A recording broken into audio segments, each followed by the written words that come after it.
we can share.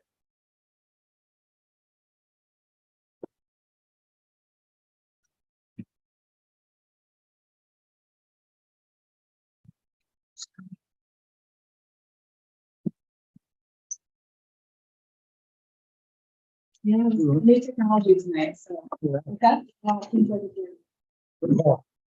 So we're good. All right, I'm gonna bring the meeting to order. I'm Don Berube, 135 River Road, Chair. Mike Wayne, Select Board Rep. Carrie Mackinnon, the Community Development Director. Adam Sandall, 950 Drive.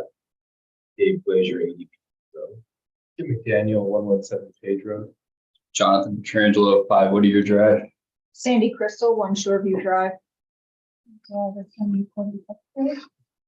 Okay, tonight we are missing Mike Lawton tonight. So Kip, you will be in as a regular member all night here. So you'll be voting. And with that, we're going to start right off with number 1, minor modification, conceptual consultations. Richard Long, applicant Daniel B. Thomas III, conceptual consultation for microbrewery, which will include small-scale manufacturing of craft beer, retail sales of merchandise, and canned craft beer, a tasting room, and future plans to serve food located at 516 South Street, map 11, block 1, lot 32. The Bow Meals. Mills mixed use district. There we go. Bow Mills mixed use. Acronym. Yeah. And who do we got presenting that? How you doing? Sure, come on up. Yeah. All right, so I was kind of hoping tonight to. With your name and your address. Sure, sorry. Dan Thomas, 34 Hamilton Court. So my name is Dan Thomas. I live here in town with my wife and 2 kids on Hamilton Court. We are working towards putting a microbrewery. We just purchased a piece of land on South Street. We purchased the brewery, and now we're trying to work towards construction. So what I was hoping to do tonight was introduce you to the project, kind of talk you through what we're thinking, and then hoping to get some general feedback or concerns, and go from there. So I'll start off. Optimistic Brewing was a microbrewery in Springfield, New Hampshire. They recently closed down back in November this last year. We purchased their assets and their recipes and all that good stuff. We intend to move it here. We are hoping to do this in 2 phases. So in the packet that I submitted, there's some pictures of what are called rocks boxes. So what we want to do is we want to purchase a rocks box and put it on the property to be able to open an outdoor beer garden by the late spring of 2024. So in parallel to that, we would like to construct a brewery. So we intend to have both light manufacturing, which we went in front of the zoning board last month and received a variance for, and retail sales, draft sales, merchandise, what you see at all the other breweries, right? So where we're at now, we've secured our federal TTB license, the brewer's notice. We've gotten our state beverage manufacturer's license, and we've closed on both the business and the property. Last week, we hired Keach Nordstrom of Bedford to do the engineering of the property. We know that there are going to be some things we need to work through regarding wetlands, some invasive species, that kind of stuff. I don't have a list of waivers that we're going to need yet. We intend to comply with all planning board rules and laws, and that's our intention. So our next steps, we've got some asbestos issues in that building, so I'm having those taken care of or abated this in the next couple of weeks, and intend to apply for a demo permit shortly after that. So we've had the Heritage Commission come out. They walked through the house, took some pictures. And we intend to go in front of the Conservation Commission next month. I got pulled out of town this month. I was hoping to go. But yeah, so really what I think I'd like to get some feedback on is the phased approach, getting an outdoor beer garden relatively quickly while we're building. Kind of get your feedback on that and kind of see what you think, and then any other bits of input. All right. Actually, one thing I should have played a little before, which is this is a conceptual consultation. Nothing here is binding. It's just talking about what you want to do. It's also not a public. It's not a public hearing. And if somebody's really got something they want to say, I'd probably let you, but we'll get to that. I mean, I like the idea. I think it fits in here, you know, next to the Xing restaurants right there. I didn't realize actually the mixed use district does, you know, they did need a variance for that, which you got, but I think it fits. A little comment I'll throw in for something to think about for zoning amendments. If you feel that this is the type of thing that belongs in this district, maybe it was something we need to work Yeah, on. manufacturing, yeah, light manufacturing. Yes, that was one of my thoughts. too. Carefully defined, I think, but. Yeah. When I looked at your plans on this, the biggest concern I have, it doesn't seem like you have many parking spaces. And I'd hope that you'd be busier than 20 spots, you know, especially once you put some employees and, once you get your couple employee spots, couple handicap spots, you're not gonna have many customers who are able to park there. You know, and we wouldn't want to see, you know, people trying to park on the street or, the neighbor's parking lot. So is there room to expand that? So I see where the beer garden and serving station is, and you have plans for a bigger building there someday. I assume that parking could be expanded to the, Seems like a good. West. So I think the constraint there is the wetlands. oh, gotcha. We don't have a strong understanding right now of where the boundary is. So I think there, we've got a wetland scientist coming out to do a full survey. But depending on where that line is going to dictate, but at least from my understanding, the amount of parking that can fit in that And spot. the Turkey River is a fourth order stream. And so it's subject to shoreline protection, so the buffers kind of kick in on that, so. Could you flip flop where the building's going in the parking lot to get more space? So take these, where you've got these two and put them on the opposite side and move the parking lot. If that is it, I don't, it's hard to tell without Yeah, having you can. the boundaries. I think, yeah, it, And, so obviously, it's some consensus with the board, but, that's gonna be some of the issues that would be parking, obviously, the wetland. I'm not, are you how familiar with how the river runs? I know the river runs in there. Is there? well, once, Is it just like yeah, river once bank, again, or is it's kind of called Mill Pond, and once again, in terms of, shoreland, I don't know where the, elevation is for the Turkey River, and so where the distances would kick in, and exactly what can you do within each zone. There are different zones that you can do certain things in, and sometimes you, depending upon what you're doing, you may need a permit or not. So I think I just have 3 questions. So Just the first one is, so what's there? Is this just a wooded lot right now? It currently has a kind of a dilapidated single family home on it. So that would. What you're working on taking that? Yep, actively working on taking it down. So I should probably know this, but what exactly is it? So outdoor beer tasting. So, we intend to have, a nice atmosphere with, picnic tables, Adirondack chairs, that kind of thing. When you go to some of these other places, a lot of outdoor games. So like, cornhole or, or any of that other stuff, horseshoes, that kind of thing. And I guess my only other comment is, so it looks like there's an existing right of way there to access the property out back. Mhm. So assume someday that somebody would want to put a driveway in through that right of way to access that lot. And then, just whether, that building would be in people's sight lines for being able to see, I guess, to the north.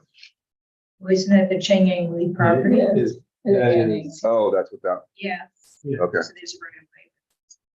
This is Chen right here? Yes. Yeah, which Oh, it's kind of, okay. I'm surprised I with gotcha. that right away, because there's the right of way.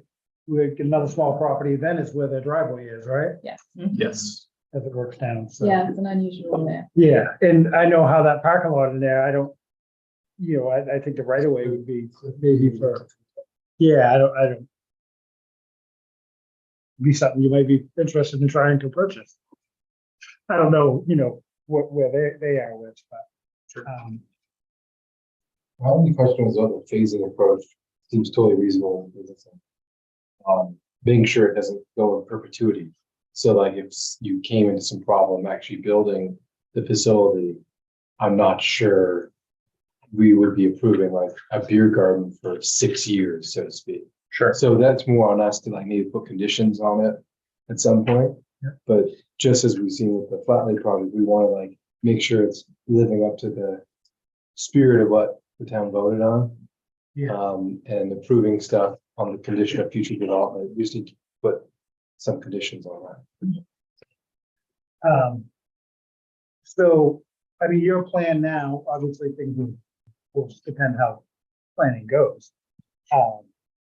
You're hoping to be able to have beer garden open in what, like May, June, is that Our goal is to be open for Memorial Day. okay? Might be a little Makes aggressive, sense. but that's the goal. Yeah.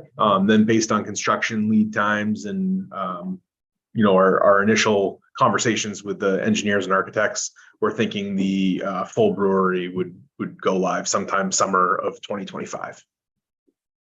Are the initial thoughts. You're looking to have basically beer garden, which would be pretty much Memorial Day or Labor Day, maybe a few more weeks, Little, yeah. a little maybe later. Columbus Day. Your application is actually going to be for both things? I think that's why I'm here. Yeah. So that's kind of what I'm wondering, does it make sense to come back with a plan for the whole?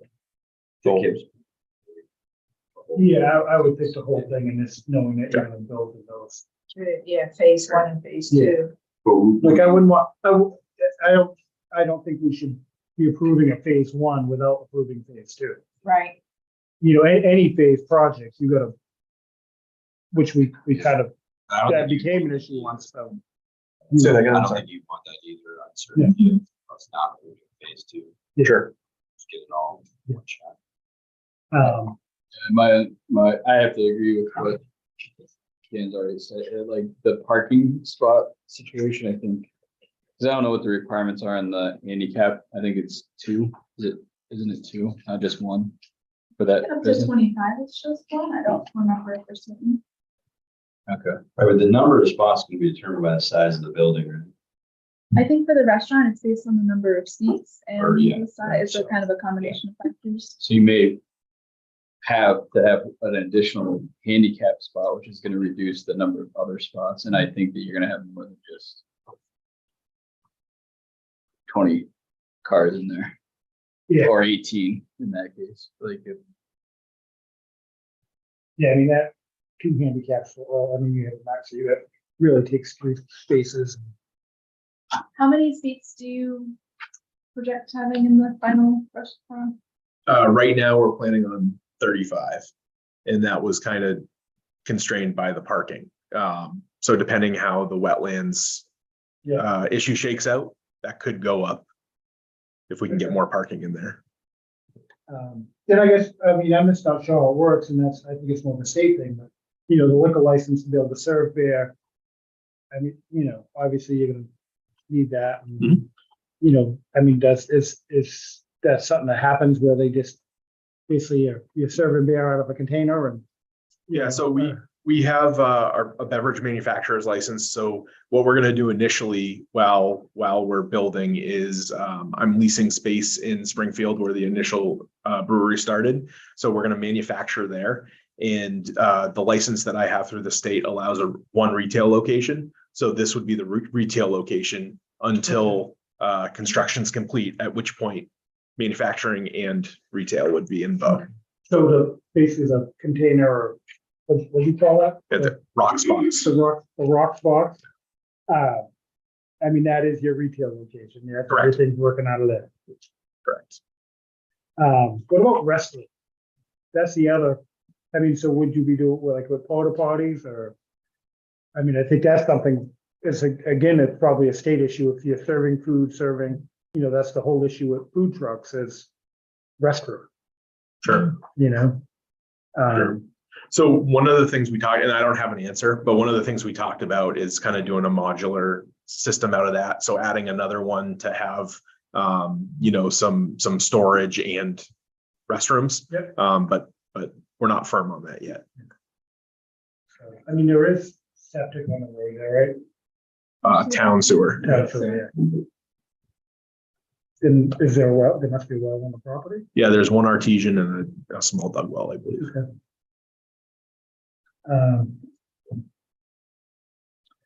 Anybody else have anything?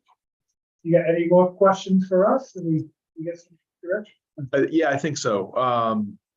I think I'm good for the most part. So just to confirm, the phased approach, as long as it's packaged as one deal, that you guys would be open to hearing that? That's pretty routine.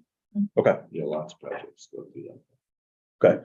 And typically a project like this, how quickly, if it was contingent on the whole project, how quickly would you like to see the whole project complete? Is a year or 18 months reasonable or? Yeah, typically I all don't, projects- yeah, that timeline didn't strike me as odd. What was the one we just did, the big warehouse? That's not 1 year. The one off of, Yeah. Yes. Yeah. yeah, that's like a few years ago. And the schedule's changed. Yeah, so, So keeping it, doing this through 2 seasons, 2 years is, I think would be Yeah. very reasonable. One thing Yeah. I just would like to bring up from the zoning board meeting last month, water was a hot topic there. A concern that they figured would be passed along to the planning board, but there were abutters present that were concerned about their wells, and concerned about perhaps the volume of water that might be needed for That's a good question. and the quality of the water that would be needed for brewing. So Yeah. that was. Yeah, I mean, a concern. how much water is needed in? So we currently operate a 5-barrel system. So a barrel is 31 gallons. So each time we brew, we'll be using 155 gallons of water approximately, plus cleaning. So Yeah. figure probably double that for the whole process. We intend to stay small. We're not trying to be a commercial brewery. We're trying to build a community brewery and tasting I room. mean, this lot's gonna keep you. Yes. Yep. Okay. So that is, some question of, basically it's gonna be how the well there, what there is for water. the water there though, so it's a well, you said, but it's zoned for restaurants, right? Absolutely. Yeah, so, Yeah, I mean, there's a restaurant next door. It's, yeah, in a hotel across the street. I'm sure that will be an issue that comes up, but, And you have to address any water quality issues as any landowner, right. that's no would different have to for- Yeah, do. doesn't affect other people. Right. I mean, the town is actively working on getting municipal water there, but, I wouldn't hold my breath on that.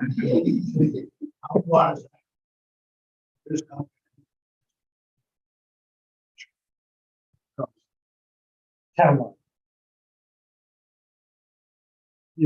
I'd love for you to take that up in Concord too, because that's, Bo would really like to get water from Concord. We can go with that. So actually anyways, it's not a public hearing, but just because we're here, Could we get your name and? All of Preston. What was the first thing?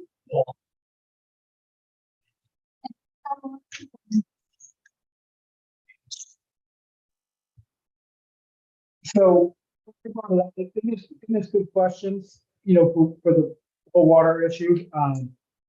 First Wednesday of the month, the Business Development Commission meets. It's at 7:30 in the morning. Great place to ask questions and get involved. But we've been working at getting water on that side of Bow, trying to get from Concord. I don't want to spend a lot of time on that here, but if you got concern about it, which we would love residents with that concern. If I just could ask, Sure. how much are we gonna think we can produce in your year? It's 35 barrels, 35 gallons per hour, 30 barrels, do you think that we produce in a year? So the license allows up to 2,000 barrels per year. We're not even gonna, Close to that. no, I think in our first year, we're projecting just under 200 barrels. Did anybody else in the public have questions or two? Okay. Any more questions for us? I don't think so. Board, have any more questions? Nope. No, good luck. Thank you very much for your time.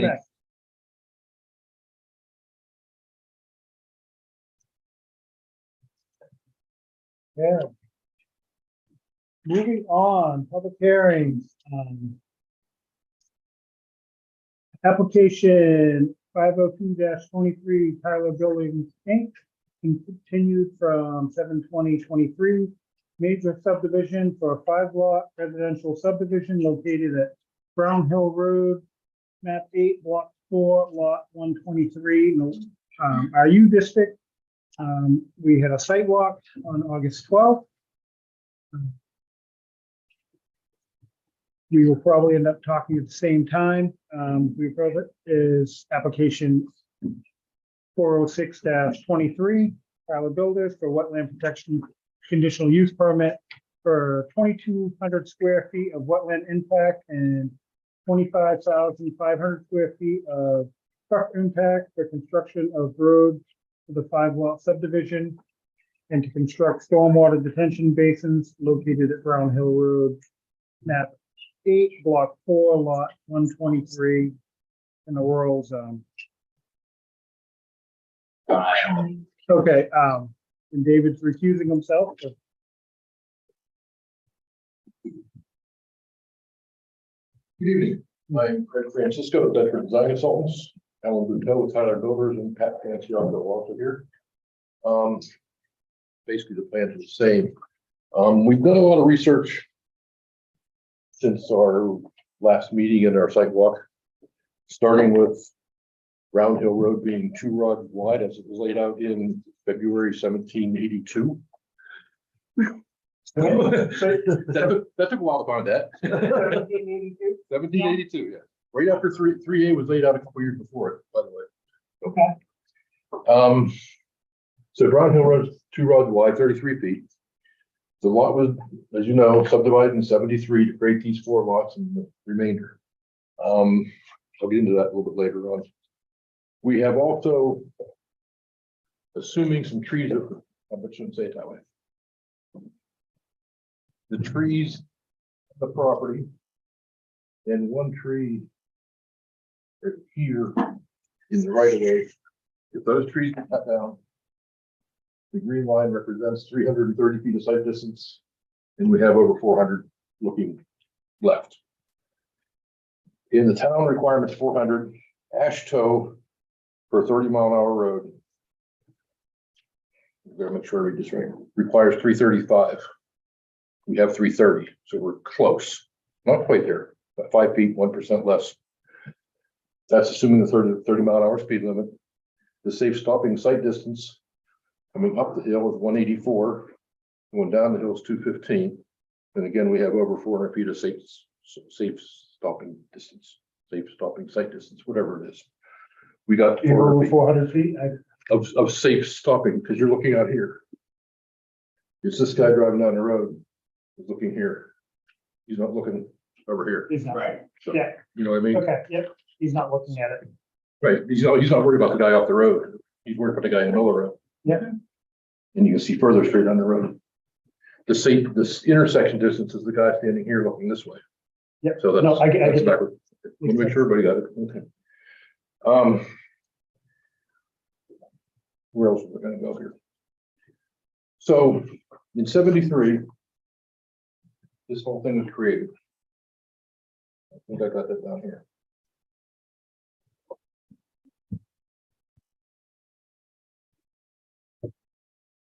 We've researched the 73 zoning and subdivision regulations. And to my knowledge, I believe the frontage requirement was 150 feet. And that had to be maintained for 100 feet back. The road had to be 100 feet wide or 60 feet wide. These 3 lots don't have 150 feet of frontage. These two have 120 rough, and we have about 100. So anyway, I won't say the so part. You guys know the so part. Also, Yeah, so they did some bad planning in 73. yes, I'm going to continue on that thought. Okay. Thank you. Also in the regulation 73, there was I don't know if it's still there or not. If the road is substandard, meaning it's less than 60 feet wide, you had to give an easement to make it 60 feet wide. So if you think of the 33 foot 2-rod layout, 60 minus 33 is 27, divided by 2 is 13 and a half. So this red line is 13 and a half feet off the property line.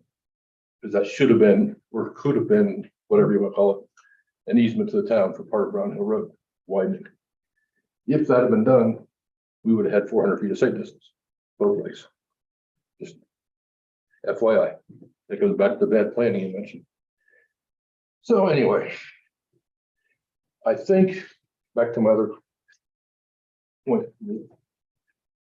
I did a bunch of calculations today, actually.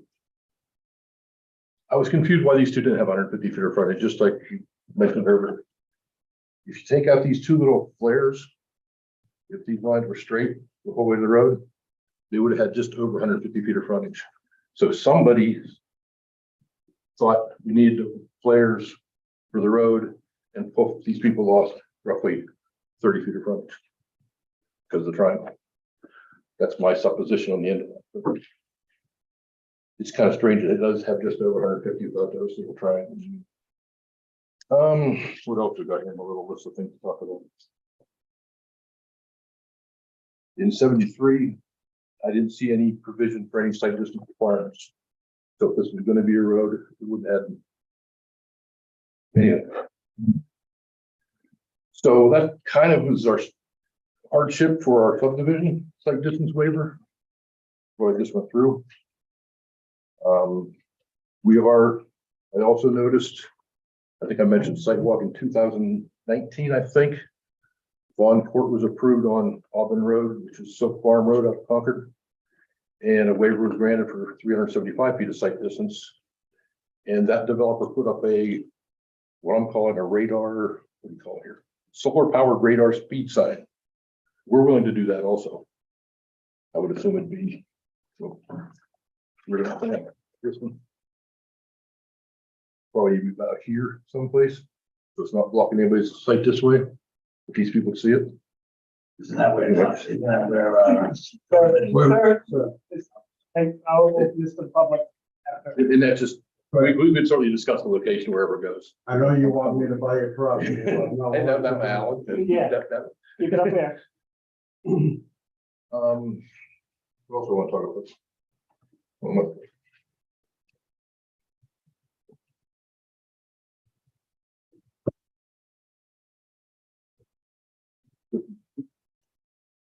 As you know, we went down here, parked in here, we walked down here, everybody saw the garage, couple feet, the driveway was over the property line.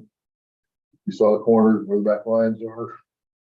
We walked down the wetland, this area, walked up here, and Sandy and I walked someplace into Dunbarton and came back again.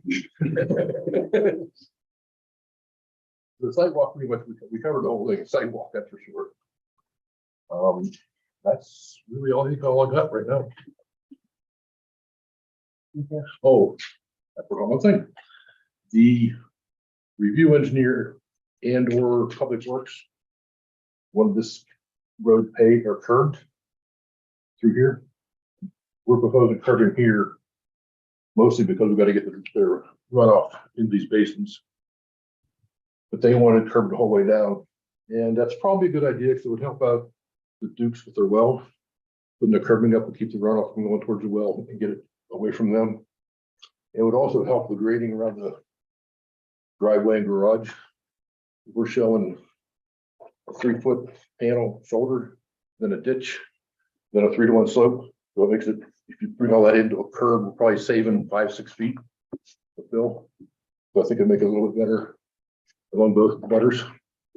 Where's the ditch? So hopefully solve that issue with the water, with the curbing.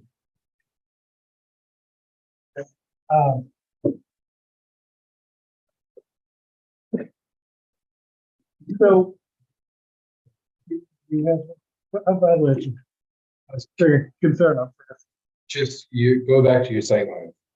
There's a lot of lines on that first line.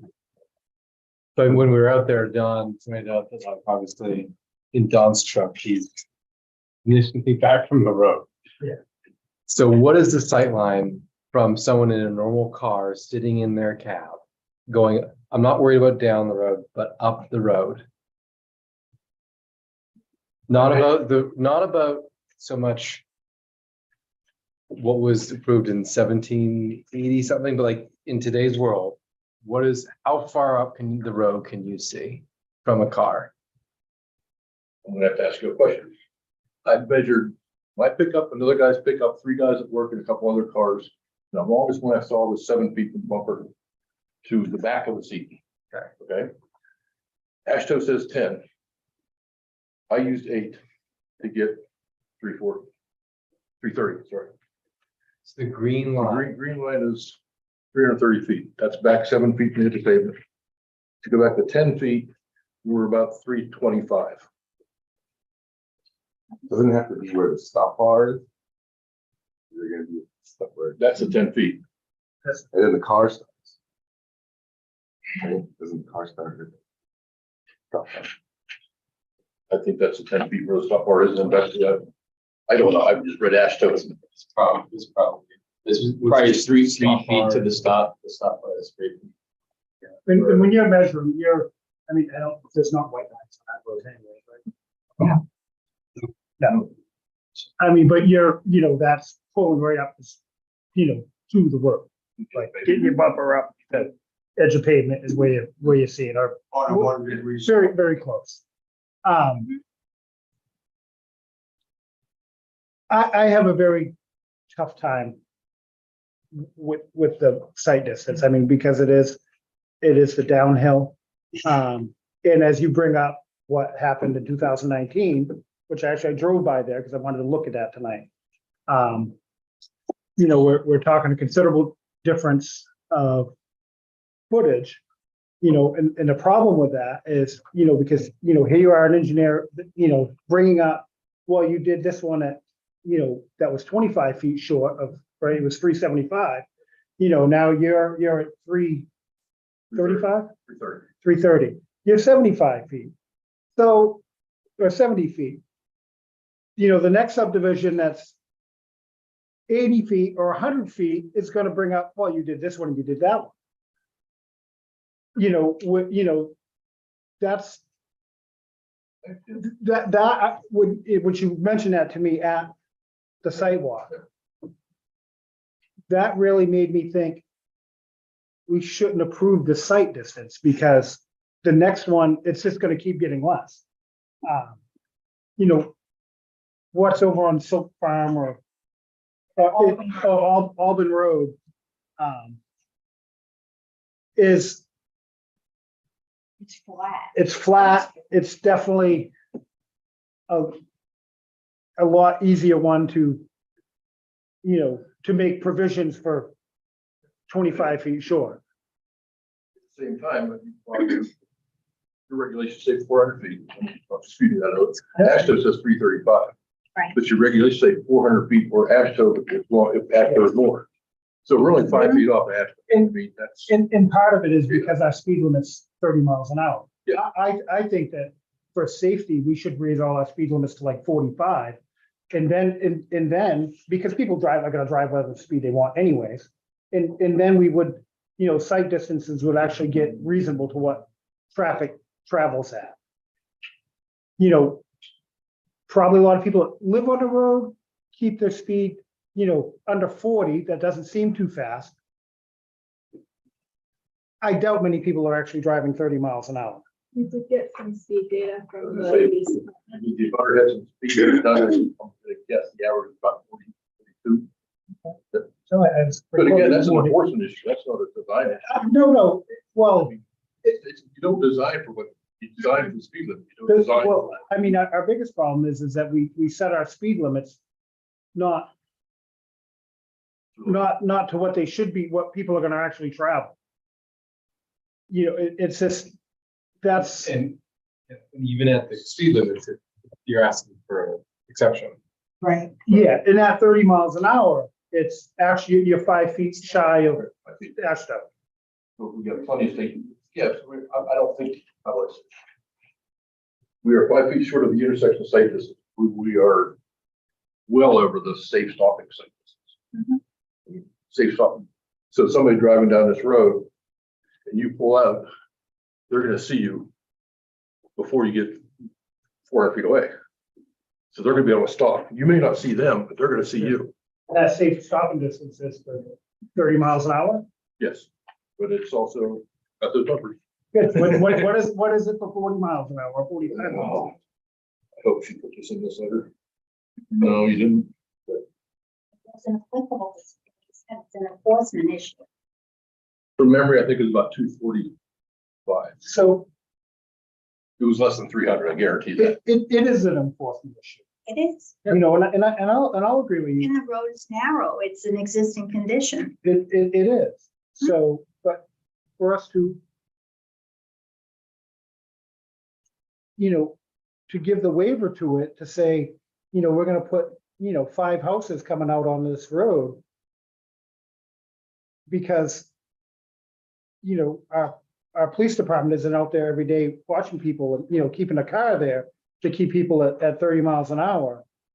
That's also part of the radar control speed limit sign. I know when I'm driving down the road, and I see when I stack the state, I get put off the gas. I may not hit the brake, I take my foot off the gas.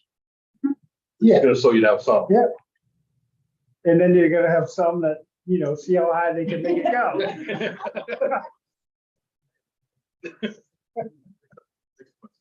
I'm past those days. It is the down. If it was a flat road, I would, have a little bit different, Those safe stopping sites they gave you were considering the grade. yes. Intersection sites stay the same, whether it's 12% or 2%. That doesn't matter. Can I ask one question? Sure. So you said you used 8 feet off the edge of pavement and it's Yes. For to the, get for the one, your 330 feet? yes, Do you have the number if you use the 10? That seems to be the 315, industry standard. 315. Wait, 315. so if you use the 10 feet off the edge of the pavement, which is the ASHTO standard, then they have 350 feet.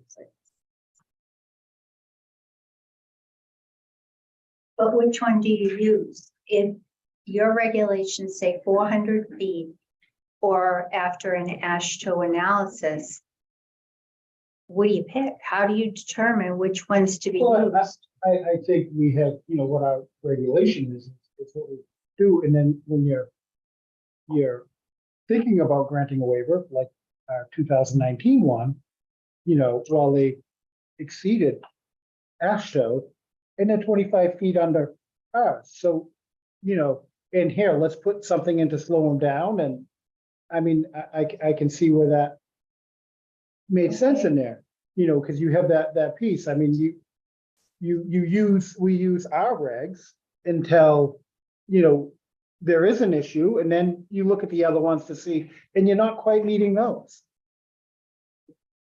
I mean, that's my, I don't know, if anybody else on the board has opinions or thoughts that they wanna. I think I'd like to know, so you're showing a black line with 400 site visits. So what has to happen that way? You gotta cut down about 20 trees we're looking for. Roughly, I didn't count them. Yeah. In the I can't- area where the road would have been, if the road had been widened as That's what I'm trying- contemplated by the regulations, there wouldn't be a problem. So, and then so you don't show a green line going the other way. No, so we meet the 400. Going left. We can see 400. Yeah, the downhill Yeah. side.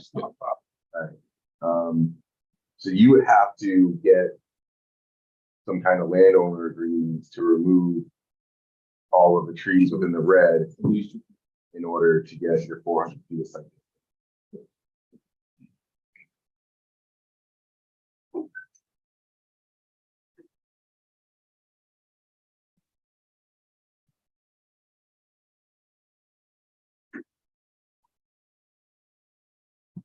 roughly 23 trees. One of them is dead though.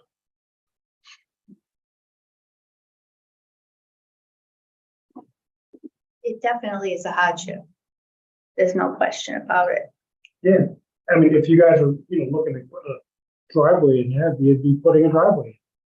I mean, we couldn't deny a single house going in there, because you got, people The site- cover right to. The site is 220 feet.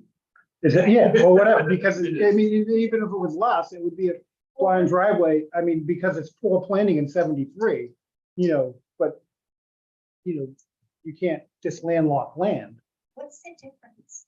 what, between, Just so I understand, if a car coming out of a driveway is sitting there going left or right, or let's say right, because that's because the it's a town. private driveway, it's a town road. This is a big, I think is a big difference between I a don't know. subdivision or between in my mind, between a subdivision and a single residence is a driveway or a town road. You have an increase of traffic, you have public works that's gonna be coming out of there with the plow in the winter time, making a turn, you're gonna have Okay. a number of dump trucks that are coming Yeah. out of there. Well, there's 5 houses, 2 cars per house, 10 cars, 10 trips a day. average. Yeah, versus but two. I agree with the cars, but you're gonna have a trash collection coming out of there, you're gonna have the recycling coming out of there, you're gonna have the plow trucks coming out of there, you're gonna have. They've said about eight cars a day. I mean, you're gonna increase, without the town police, times 5. And it's a town road. That's the difference. I mean, that's. And I tell you, I mean, I, Right there. well. I mean. You were out I there, don't- Jim. I don't like, I think people have the right to develop their land and it's great if, as far as, the next parts on this and doing, as long. I'm good with, but this is just that safety factor of putting, a town road coming out with very poor sight distance on a hill On one side. on one side. Mhm. Yep. If, So- if we could make Brown Hill one way going up, it'd be great. That's not gonna happen. Thank God it's not a mass limit.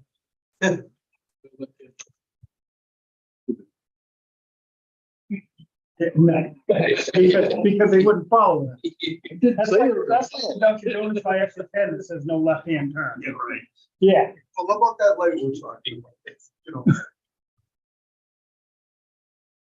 I think we ought to try to see what we can do to come up with devices that may be able to enhance the safety before we ask the board to make a decision. Because there are a lot of, We can do some more research on that. right, There are ways to. Yeah. Calm traffic or whatever you want to call it. And it's only on one It is side. just The safety issue, like I said, Right. that's, when that thing goes in and, when I hear about the car crash, and I'm thinking, geez, I voted to approve this thing. It's gonna be, I think my concern is in the wintertime, when if there's a car coming down that hill. And there's a plow truck or something turning out and they don't necessarily see them. That would be my concern. From being out there and seeing it. I mean, the other issues of how close is their neighbor, that's poor planning, and it's too bad, and they should have thought about that, buying the lot, knowing where the stuff is, and hopefully their realtors told them that, what's there, that's, all of that, you'd have to let it go, but the safety part is the Okay. problem. For me, Is the board open to considering a safety device offset? Something that would mitigate the safety concern? if you can figure that out, I would be open to it.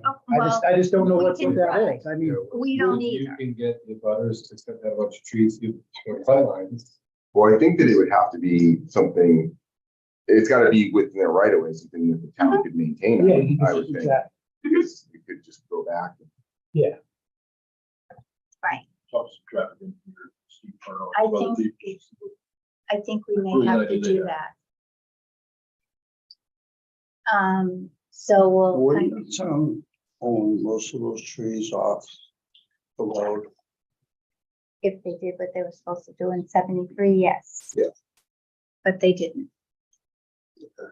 I was 3 years old. Yeah, it's not his. I would be nice. Right. fault. Well, I was gonna say, let them cut it down and I'd get my 400 feet. Okay, so we'll put that aside. I had one thing, I had an assignment from Carrie. I don't know, I wouldn't call it that. well, she asked me to look into this, so while I'm here, if you don't mind, if I could take you through it. I did send a letter, but I guess I sent it too late with all the things that I would refer to here, so I'm just gonna read it to you and paraphrase. We'll forward it off to you tomorrow. Yeah. I received it Right. Okay, so Carrie asked me, because my position has been, and I actually did do some legal research about whether the nonconformities associated with a particular parcel of land would impact an abutting lot development. So in other words, if your neighbor has an encroachment into the setback, does that mean you can't do what you would otherwise be able to do under the town's regulation? And I found nothing. But the concern here that Carrie voiced to me was whether or not anybody was aware this was a right of way, or whether it was just vacant land, the 60-foot wide strip. So I did do some research into that. So what I found are these items.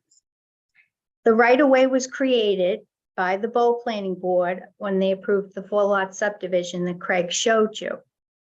That was approved on December 6th of 79. It was recorded in the registry. The plan shows the right of way in the center of the 4 lots with the flares at the end. If that was just a lot, I don't think they would put those funky flares, but they did. Let's see, the flares are on either side as it approaches Brown Hill Road, but the plan does not say ROW in that area. The right-of-way is part of a 15.4 acre parcel. What's noteworthy about it is 60 feet of frontage didn't conform with the zoning ordinance at the time. So it had to be a right-of-way. Otherwise, you would have had to have had 150 feet of frontage. And all the attachments are attached to the letter that summarize these, so you can actually see those regulations. So the 60-foot right-of-way could not have been a buildable lot standing on its own.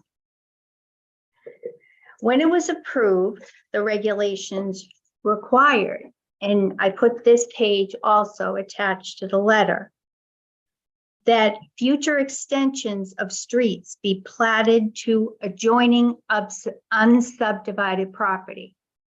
That's pretty common in a lot of municipalities, leave a right of way to a landlocked parcel that's not developed. Your regulations actually required that.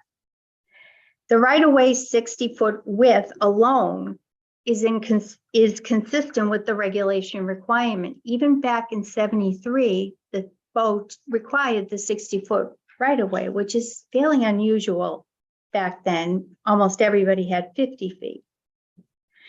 The initial transfer of the lots by Ray Carson, she owned the whole tract when it was subdivided, expressly referred to the recorded plan, which shows the right of way.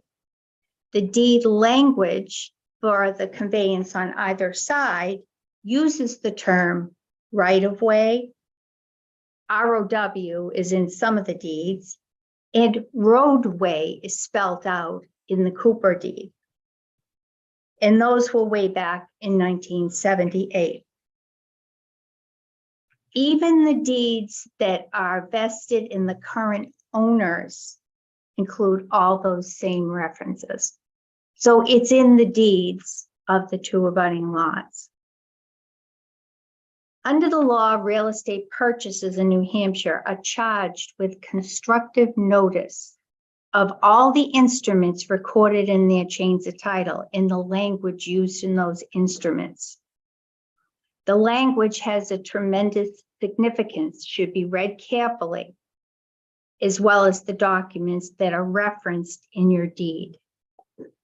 So to answer Kerry's question, there was never any doubt this was a right-of-way. There are many factors that are listed here that show on all fronts that it was intended to be a right-of-way and not just a separate lot that was 60 feet wide. So all of that is in your inbox. Just to clarify, I think we had a conversation and we found that was a point that we disagreed on of whether it was right away or not. So I asked her, we kind of identified that. We as a did. We talked about disagreement, it. And I said, okay, well, perhaps if you can Yep. provide any evidence of that. And Matt Monahan pointed that out in his first review. So I realized that the garage on, I think it's 123C, is close to the side lot line. Back when the lots were created, the regulations didn't require a corner lot meet setbacks for frontage on both sides where there was a road. That's in the regulations also. And for that reason, they presumably went to meet the side setback.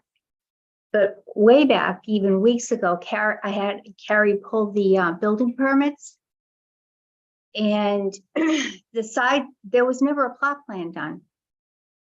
The people who bought it from Ray Carson built it for the Robertson family who moved in, and the garage was added. The only reason I knew that is because the foundation was poured separately after the house. All the paperwork, Carrie found everything, and it's all in there, and nobody ever checked the setbacks.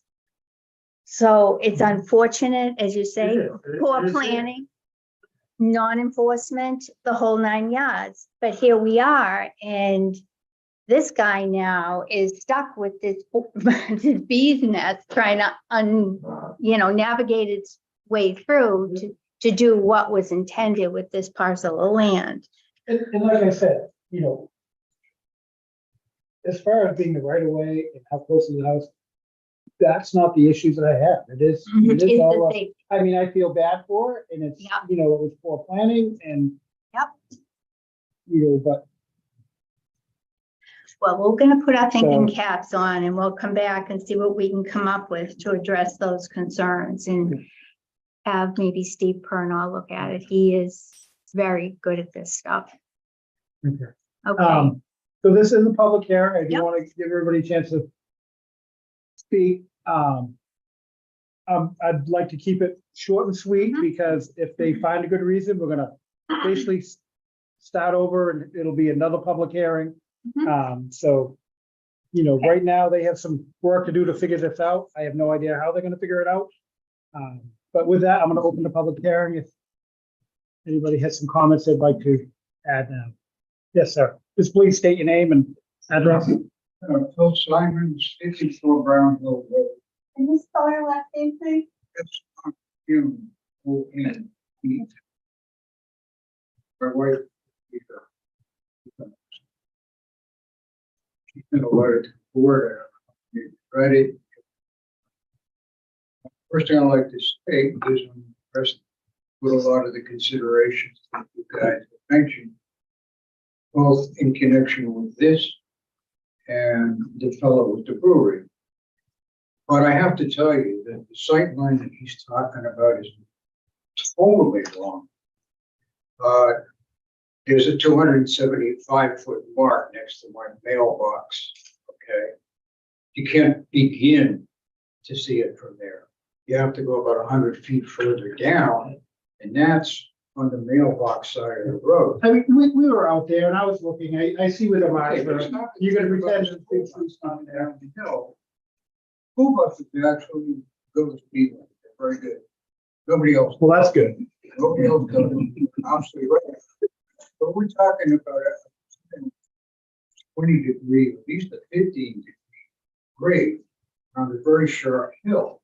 If you cut down all the trees on the property that you're talking about, you still wouldn't have time to react if you're going 40. Even 15 might do it. But this gentleman, as he pointed out, with all the heavy equipment, with all the stuff that goes on in the winter time, I'll tell you, for us butters, I'm gonna sit down and I'm not gonna yak, but it almost feels like an eminent domain kind of thing. Because I think about this, let's say this project happens and somebody who's a butter wants to sell their house. The value of that house, it has to be revealed, but the project's gonna happen. So think about- Where your value? Well, yeah, Seriously. What do you think we're gonna do? They want to get 2/3 of the value of the house. well, And you guys planning for it are not just promotional. And I see that you're doing it. but You think you have the most salient. But you have to take another look, because that sight line that he's talking about is. well, that's, That's my word, polite company, I use the word be. So I have to. anybody else?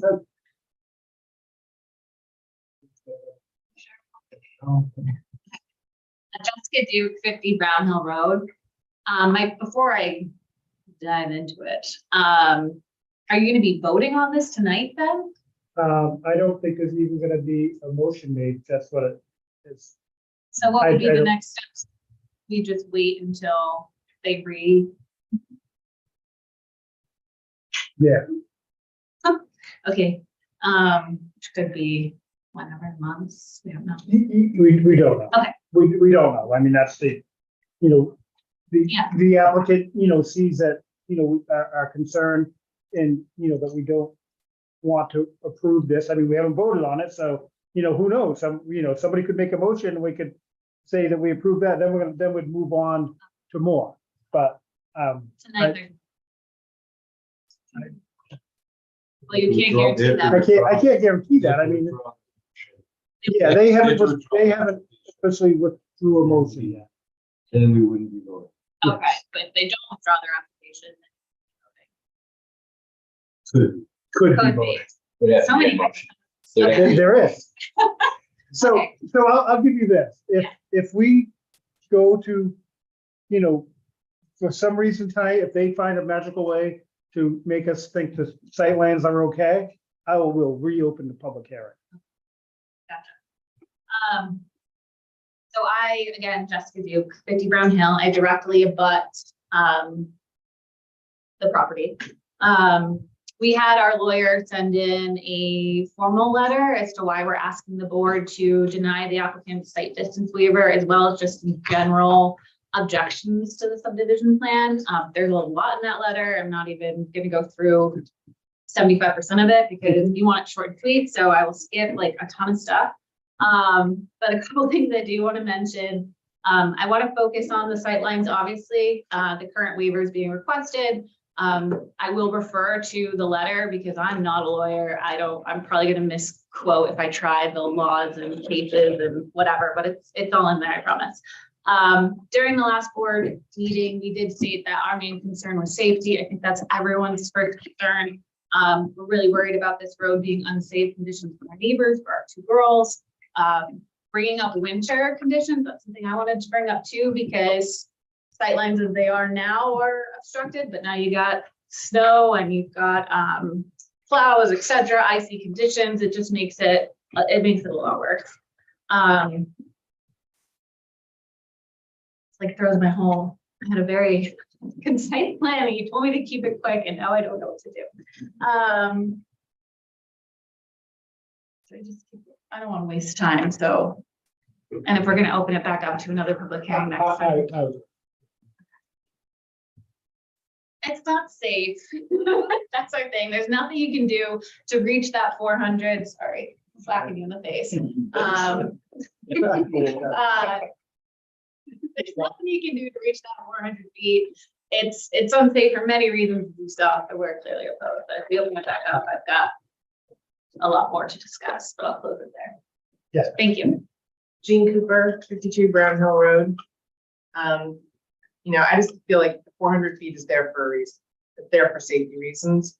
And I don't think anyone here wants to find out what happens if something does happen because it was approved for the additional feet.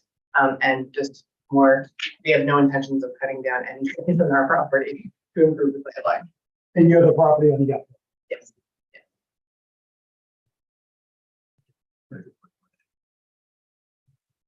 Steve stop. Can- Edward Duke, 50 Brown Hill Road. Is that like a car or? Yeah, just the, Well, I don't know if you have an answer to the question. well, you can feel that, But my question is, what vehicle are they using to calculate that safe stop? Is it a car, a truck? Is it a waste management truck, a school bus? Because if it's 5 feet short using a passenger vehicle, then you have a waste management truck coming down the hill. They're not gonna come close to that stopping distance. And the other thing is if someone does stop in the road, because someone's pulling out, now you have an obstruction because you have a car stopped in the road. It's another hazard. I'm not sure how they come up with the safe stopping I don't know distance. if the trucker, I know it's AASHTO, American Association of Safety Highway Traffic. I mean, actual stopping distance, sure, vehicle's gonna make a difference. Whether the person on their phone or not is gonna make a difference, whether they're, there's so many variables, but somewhere it's the professionals out there that come up with these neat things. I would guess that it's a big average of vehicles and to, safe stopping distance. Paul Presley, 56 Brown Hill Road. Was recently it changed, curved openings had to be 26 feet or 62 feet. Something happened after Page went in, there was a new passing of Yes, curb. so curb roads need to be a little wide. And what is that with, that it has to be now? 26, It was. Into that with curbs? not as it's currently designed. What is the curb, what does this one come at? I'm gonna say 22, but I think it's best to look in your answer. 22. So now an exception, or that's a new rule that it has? That's a new rule, DPW and police department are the ones that brought it up, so they would need to, if they're gonna do curb, it needs more width. Just because of the curb, when a vehicle can't get off the road and other vehicles can't get around it, is, it's Well, what that's it's my brought to point, attention. does it have to be that amount of length, do they need more length than they currently have? With. Width, The width. Right. so how much more width do they need? Just in some areas, it's 4 feet. I mean, you know, if it actually went in, it's a 60-foot wide right of way, so. Here, But sir, yes, your new regulations were passed, oh, I think it was May 18th. Remember, right? We submitted our application May 16th. So I didn't know about the new road regulations during design. Of course, we still have to meet them because it's 30 days prior. I know that. So that's why it's 22 feet, because we were using the regulations. No doubt we will use the new regulations. Just to be clear. And to go 2 feet wider with the pavement and the curb, that's going to still, the shoulders that wide. So you really put the curb partway in the shoulder when we have it designed. So it's still going to pull up in from Mrs. Duke's property a little bit. so the outside of the shoulder really doesn't change much because. It's actually gonna pull, it's actually pulled in a little bit to make it better. Anybody else? All right, not seeing anybody, I will close the public hearing. Can I just- Oh, Well, now that we're going with new safety, will we be notified this time, or we've been on our own since the first meeting to follow up on the next meeting, next? Will we get notification if it's new plans? we'll know by the end of the meeting. So basically, if they withdraw their application, Yes. then they would have to re-notify. If it is continued, you So would. if they say we're continuing to the next meeting, which is on first, then you will not be notified because we're announcing it tonight. If they're kind of continued indefinitely, then you will be re-notified.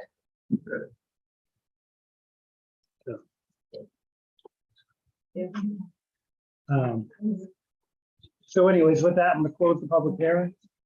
Well, I guess I know we've been focusing on the site distance, but I know for the wetlands CUP, there was some information that hasn't been submitted. And I understand that because they were focusing on the site distance, but I just want to make it clear that we would need that information to be reviewed before.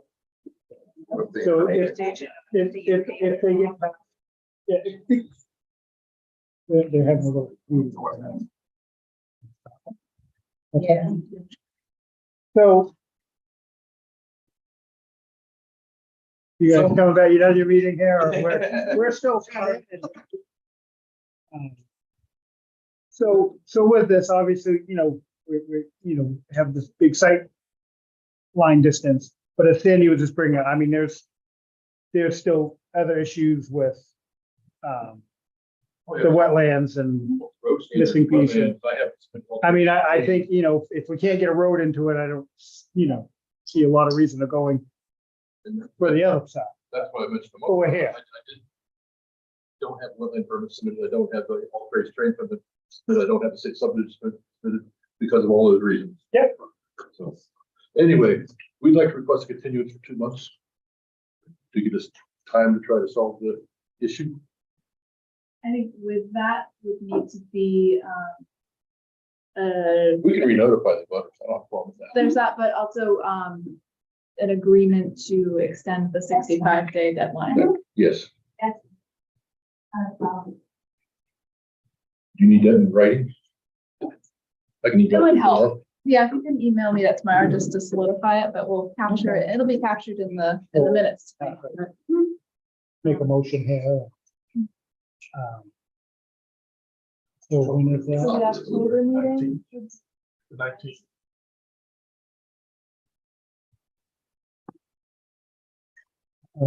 Really want, I'll make a motion to continue application 502-23 and application 406-23 to the next meeting on October, or 2 meetings from now, October 19th.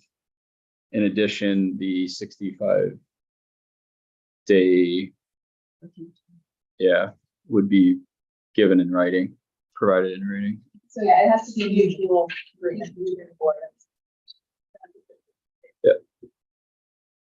I'll second. Did you get all of that? The application. And that the applicant agrees to the 65 day. Extend the To extend 65 days. So what are we gonna add another? Extend to what? Do we leave that open or do we? Another, Add 60 65 days, add 60 days to the, 6 days from now, 60 days. from that. 65. So it's just probably a fine. So it would be adding 60 days to this, the 65. Yeah, that'll work. And when it's your- No, Yeah. it would be We'll beyond. be beyond that. Well, I'll do that later. Okay. I have a hand spreadsheet for that. And so we had a second. Yep. All right, all those in favor? Aye, opposed? And then just direction from the board, re-notification. So.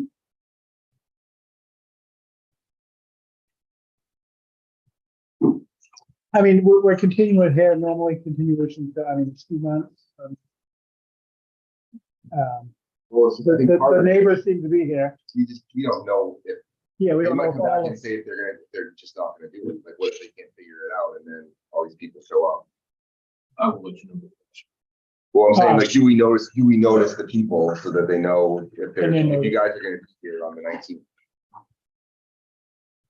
Or do you guys just check the agenda? Another option is we can do a first class mail notice, not doing a full 30 minute, kind of an in-between option. okay, I like that. Yeah, okay.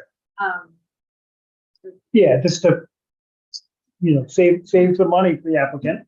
so one, Um, I will add, Okay, in our fee schedule, we do not have we say we do a mailing at the applicant's expense, but we don't have a fee for a first class mailing or we have a full re-notification fee, but it doesn't cost $10 an applicant to send a first class letter. So, just something. for the Yeah. board to consider. how many abutters are there? Do you know, number? I'm just curious. Probably numbers. All right, not a big deal. So we should work on that, but basically it's gonna be the cost of, But, so we'll Notify. charge them the cost of postage. yeah. Or Just don't put it on me, whatever you do. But October 19th is when it has been continued to. Yeah.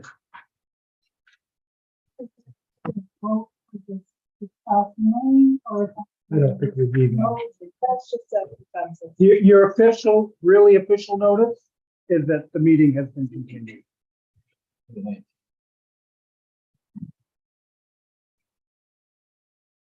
Thank you. Go. Thank you. Good night. Thank you. Okay. I do still have some correspondence from town council regarding this application. Okay. If you want to hold on to it or do a non-public session at some point to review it, For, or mostly the subdivision, I guess. okay. What about the next subdivision? Is there anything? Oh, no, just for Tyler Builders. Just for Tyler Bill? Yeah. Okay, yeah, we can. We'll hang on to that. I guess I would need direction from you folks if you feel like you have any additional questions I should be asking. How they're gonna magically straighten out the road, that's a question I get. I think, yeah. The legal questions would come in if the waiver for site distance were granted.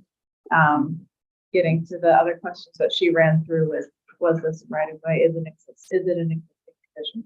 I think those are some legal questions. So I don't know if we want to get those to the attorney now or just focus on the site distance.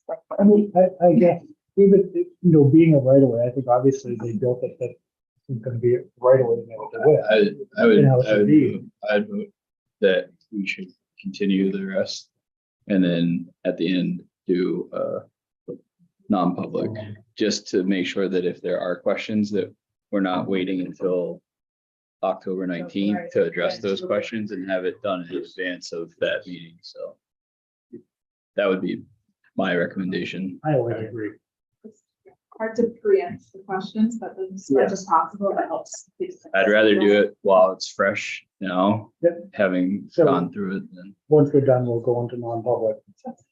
And Okay. You can just see what the initial correspondence was and then see if there's all. All right. Okay, with that, we're gonna move on. Application 503-23, Joan L. Auburn, minor 2-lot subdivision located at 10 Blevins Drive, map 12, block 3, lot 27F in the rural district. So, Gary, are we able to put the plan up on the screen? That's what I thought we were gonna do. I do have a plan here, but. Or do you want to just use it with what you have? Front of you.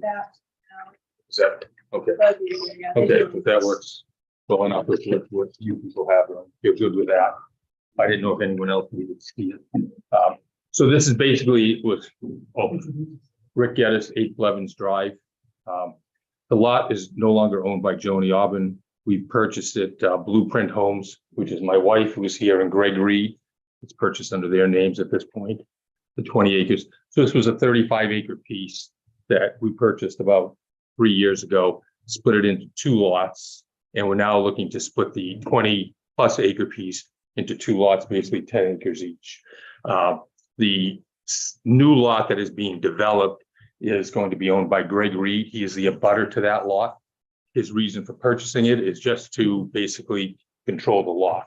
It abuts him, and that's why he would like it. Going over the list of things that they had come up with. We're asking for no waivers or anything of that sort at this point in time.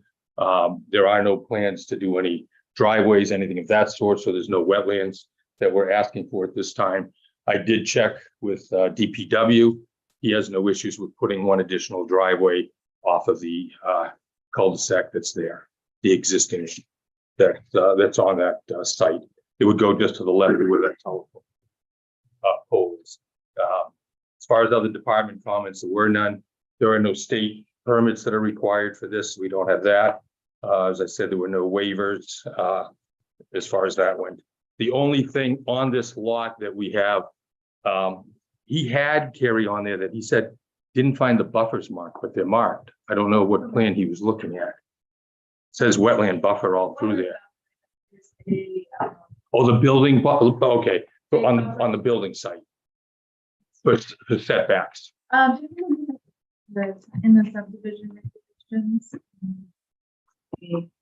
Like a no cut strip.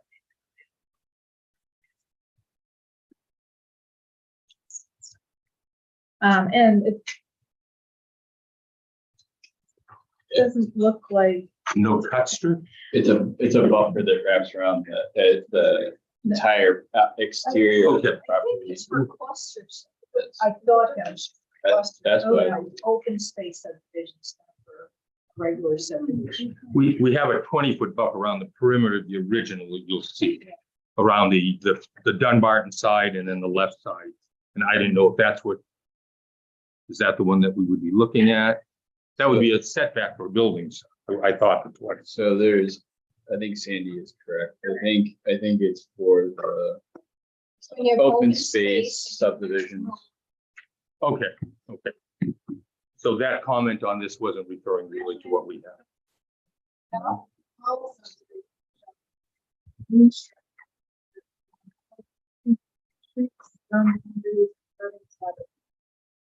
Strip shall be equivalent to the building setback in width or up to 50 feet wide as directed by the board. Shall extend along the entire frontage of such streets or zone boundaries. Look, up to 50 feet, that's the standard setback for a house anyway. What's Correct. the number in the ordinance? It's 3.02C. And that's in the subdivision regs. Correct. The only exception shall be for the installation of proper drive. So basically, no construction, no existing trees of 6 inches diameter or larger shall be disturbed. Okay. So it's like a no cut strip. It didn't look like you were proposing to disturb it necessarily. No, we're not planning to But do I- driveways or anything else. But I just didn't see it Okay. indicated on. I got you. But it's the first time I've ever heard of that. So, because when I looked at this, I was like, wait a minute, this looks familiar. Yeah. So you It's said, simple.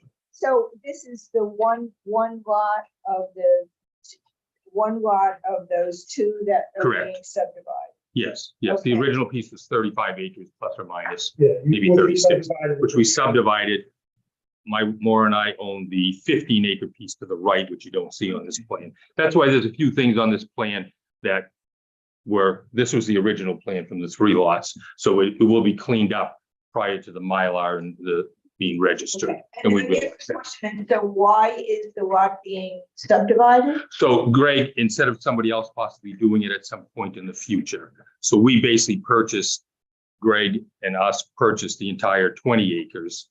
He doesn't want somebody else coming in eventually. He owns the house right on the bottom of Blevins. So the house that abuts it right here. So this is Greg's house right here. So he abuts this piece. Yes, correct. So that's great. He's the abutter. Okay, so he's the abutter. Yes, Okay, so there are two different owners for the two, there will be two different owners for the two lots. Correct. That are being created. Okay. correct. Yes, they would own this one. We're going to own this one. Yes. So the driveway also, that was one of the other things. It says proposed driveway. This was the original plan. That driveway is now existing on the right-hand lot. Okay. That is an existing driveway now. That driveway is in. He just decided not to build. That's the reason that we have purchased it. The other item on the list was the monuments can't be over 500 feet. We will ensure that on the final plan, monuments are made so they are less than 500 feet. We just did it so you could see the lot lines. Probably let you skip the one. building. So how would that work then with that 50-foot? Wouldn't that third piece of property apply to that 50-foot buffer, and the 50-foot buffer would go around the exterior of the entire 3 lots? I think it's just the 2 that are under this application. That doesn't really make sense, does it? Because then it's gonna be 50 feet off, but that property on the other side is not gonna have that same requirement. Yeah, it should have. It should. So there's no trees coming down on that. On the third lot, you mean that we were in? Yeah, Yeah, it's all wetlands in there. There's no trees being cut. but it wouldn't have because it was all together. You see what I'm saying? Like, But that was subdivided off, so that would have. Yeah, I mean, that's Previous not subdivision. the subject of this. It should have had a buffer too, but whether it with does. it or only not, being it's one, not the instead of only being one lot.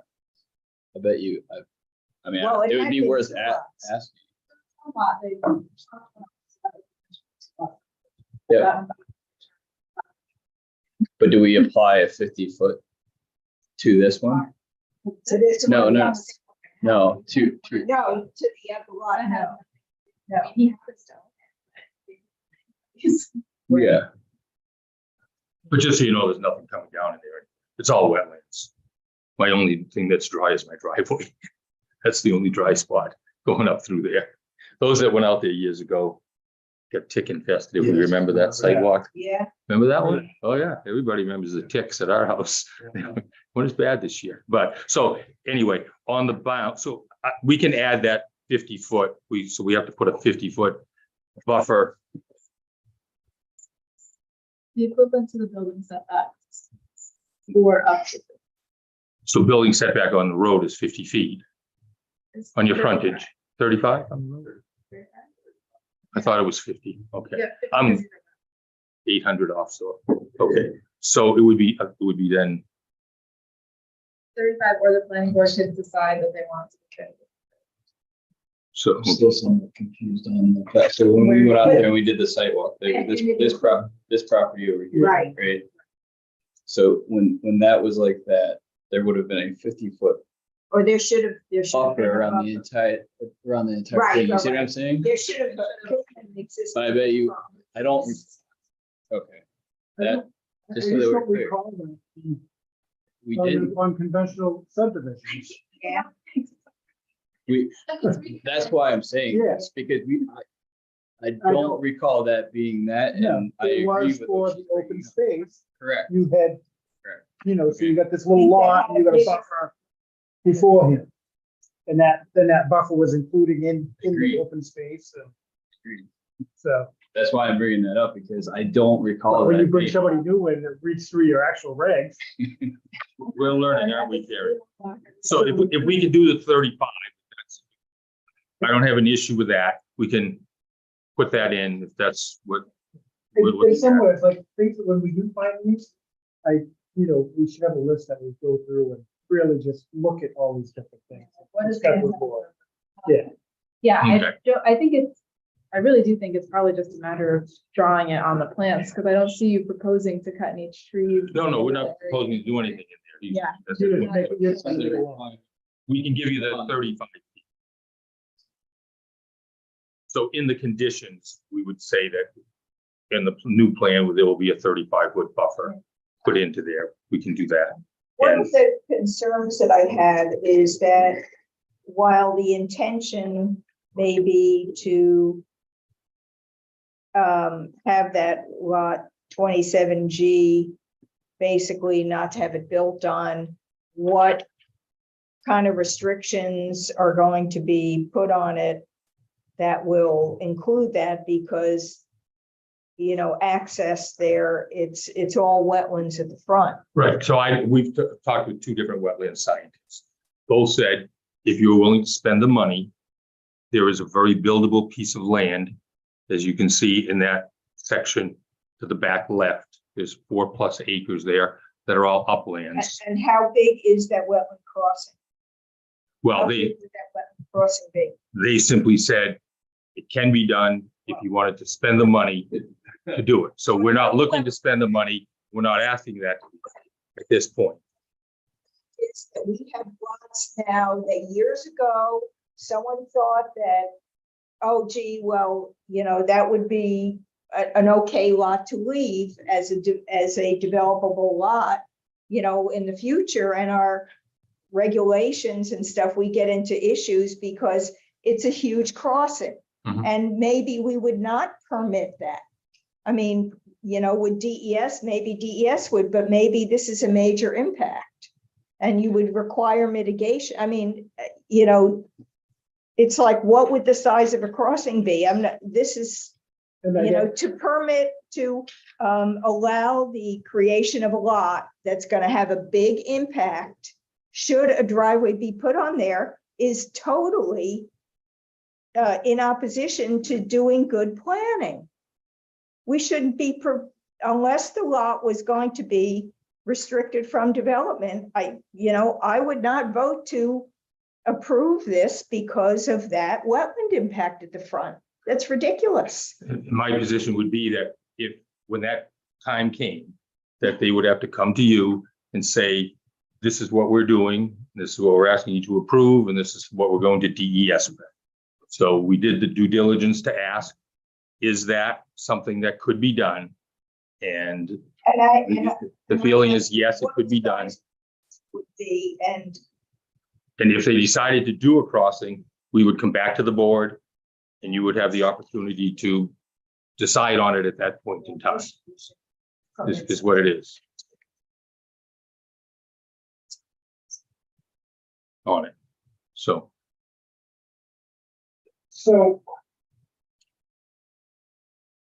Isn't that same problem for 27F, Sandy? well, 27F already has a driveway, and a lot of that Doesn't have had been there. Yes, it does. It does, that driveway's there. it is, It is, yes.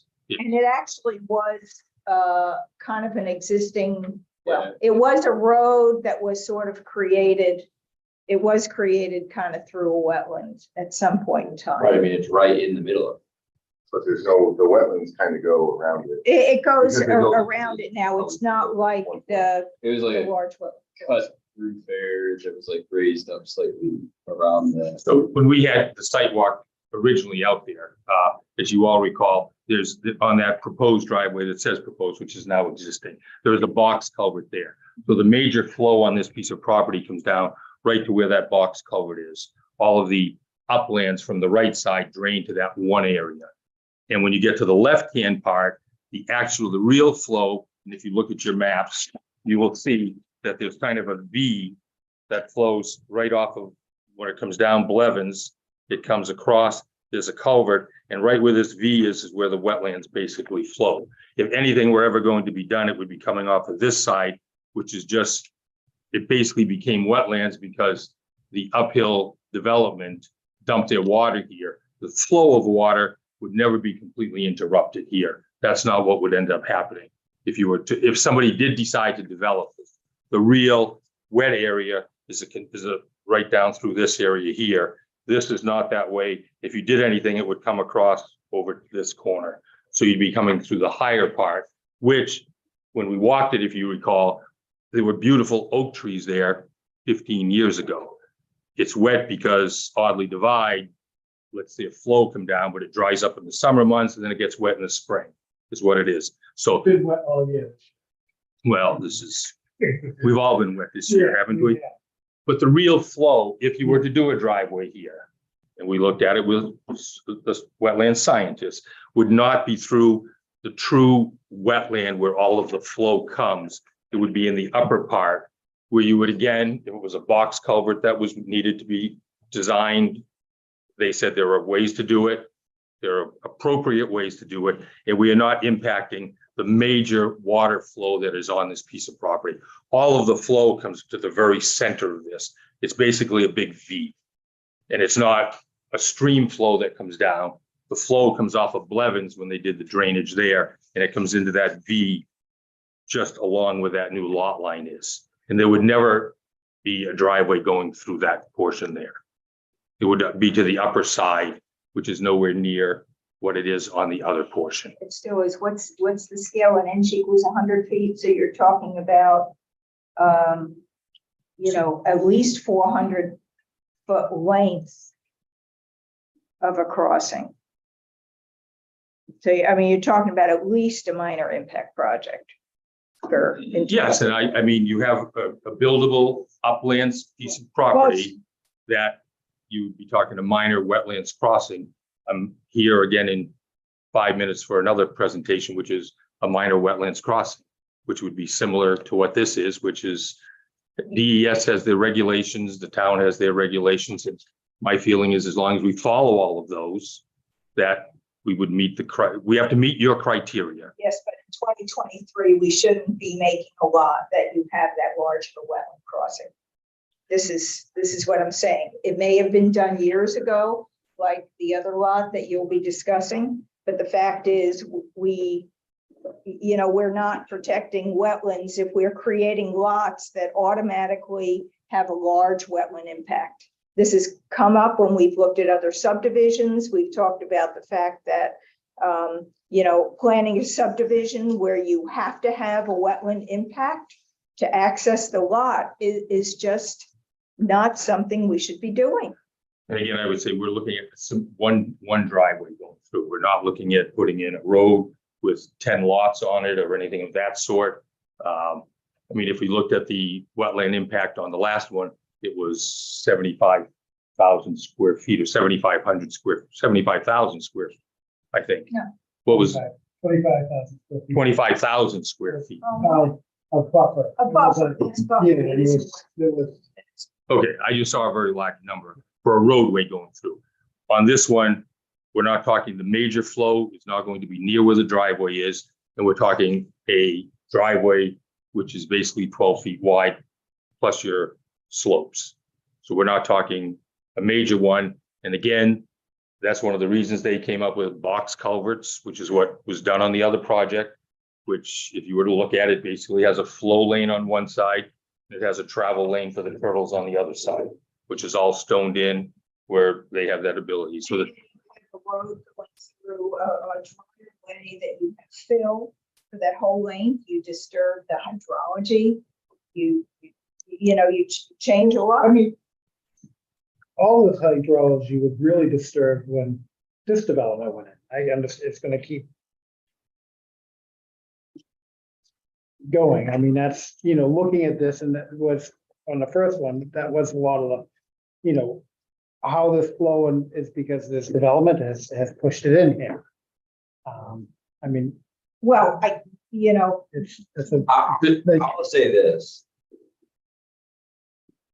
As I sit here and look at it, if this were a open space subdivision So if you draw a parallel between this discussion that we've had, pretend there's a bunch of other lots here, and we're looking at this and we're saying, you're trying to create that lot, we would say no. And we've done it multiple times recently.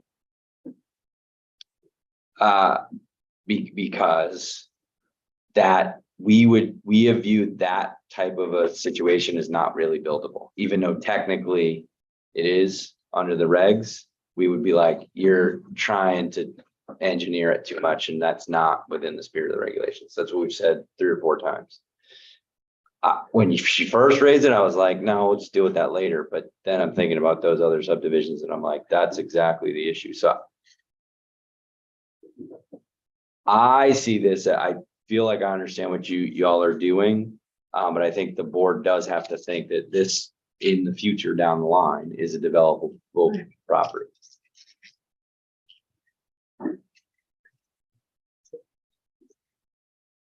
So the other question that they had was that we had discussed, and we discussed it with the wetlands, and it was something that would come in the future, would be that if he wanted to do a development on this, if Greg did, if it was his to do something, he would have the ability to do an easement on his property, possibly just to do a driveway coming across the high side and then coming across the very, which would be, if you're looking at it from the road, the left side, and that would become a much shorter driveway going in. So there are some options here that if he were to decide to develop, that he could do it where he would not do that big 400-foot impact. So that is another option that is But on. you don't have to litigation of his lot, he's right below all that, so. You're right above it. So how big is that one? That you'd be putting it through? And like, where's the house at? The house sits, I mean, is that the driveway that's showing you know, on the map?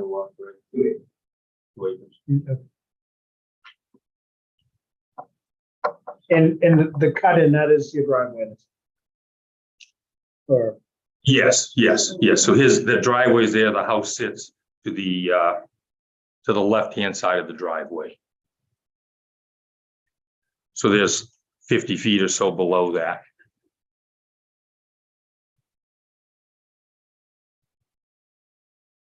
and Does a 50-foot wetland buffer continue down though? It looks like it does. Yeah, we minimize the impact. You would ask for a waiver on the buffer if you were going to do that type of a project and bring it in.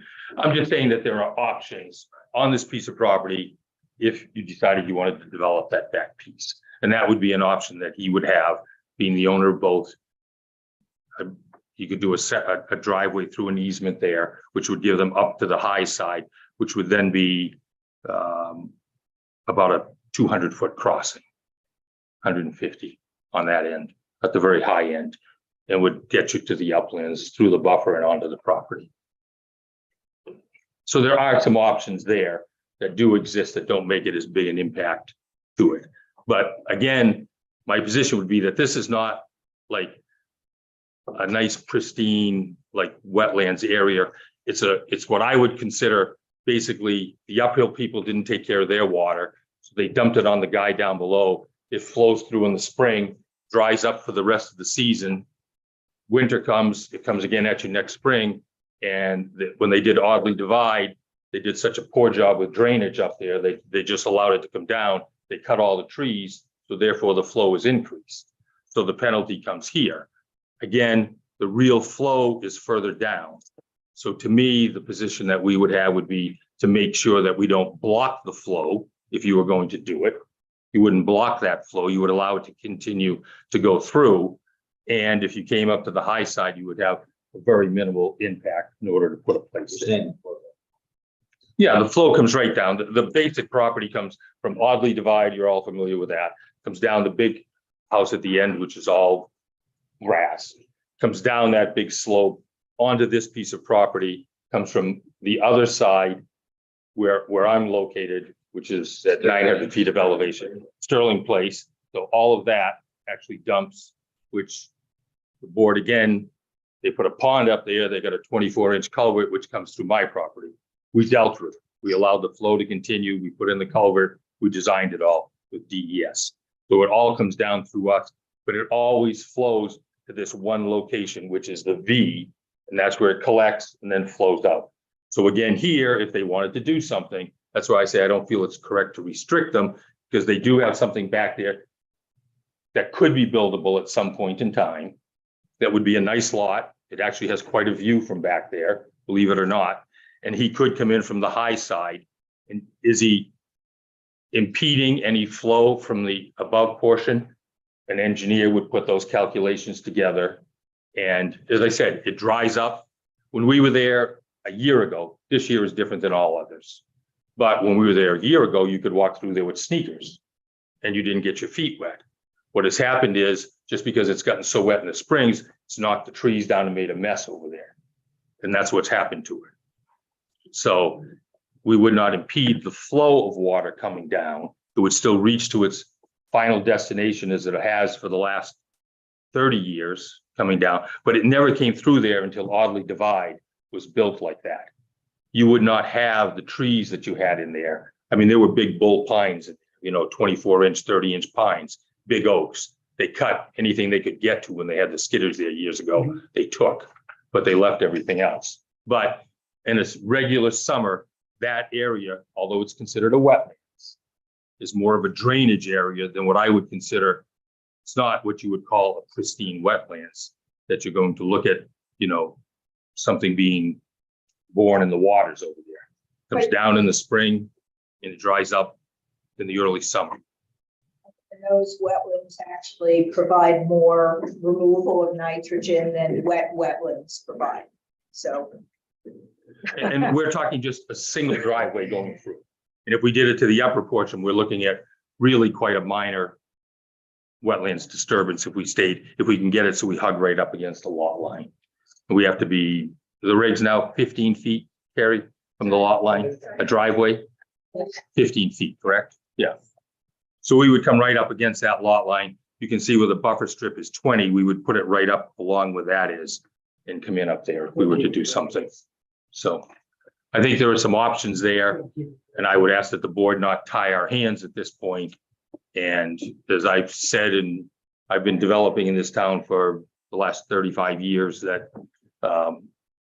when we get to something, we would meet all your regulations if and when we decided to do something. So do you know how far, I kind of highlighted here where I think the wetlands are? I think it's this kind of dash line here. Yeah. So do we know how far, because it kind of comes to looks like it's coming to a point like here on this property here. Yeah. And then also on their parcel, it looks like it's starting to come to a point, but it sort of juts back out. I think it comes to just this little tiny point in here. He has actually a driveway down in here. This is kind of his wood lot where he does all his wood processing. So is this really the start? So the flow goes downhill. Correct. And is this really like the top of we're talking about the top of the wetlands here, or does this go off someplace far So away? here, this is where Audley Divide is Audley Divide.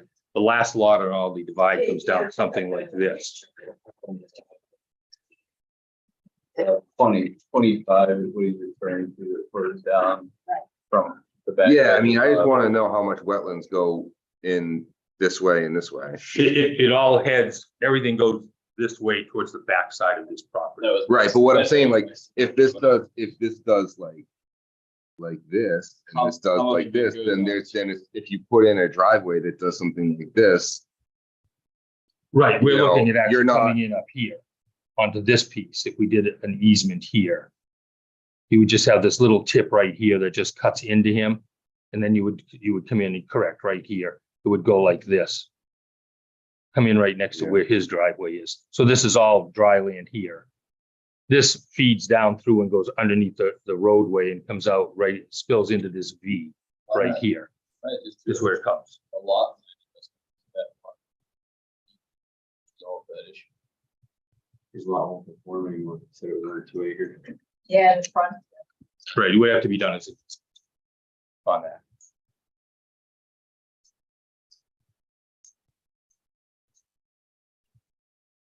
To do a lot line. adjustment to make that all one big lot. I mean, then you couldn't someday build something. Right, you're just tying his that you hands, can't, saying you can't do anything further with it. and it wouldn't be able to stay in current use, which you're just barely there to keep it Correct. that way. Yes, so that's the reason that Which is. if they decide to do something in the future, they would like to have that ability, where they could come before the board, present their case and allow the board to make their decisions on it. I mean, if there's really nothing, I mean, we don't know this because we're just working off of this one plan, but if there's really nothing that's upstream of this, is there really on both of the lots, lot 25 and lot 26? Well, 25, you can see that it at least extends somewhat onto that. By the.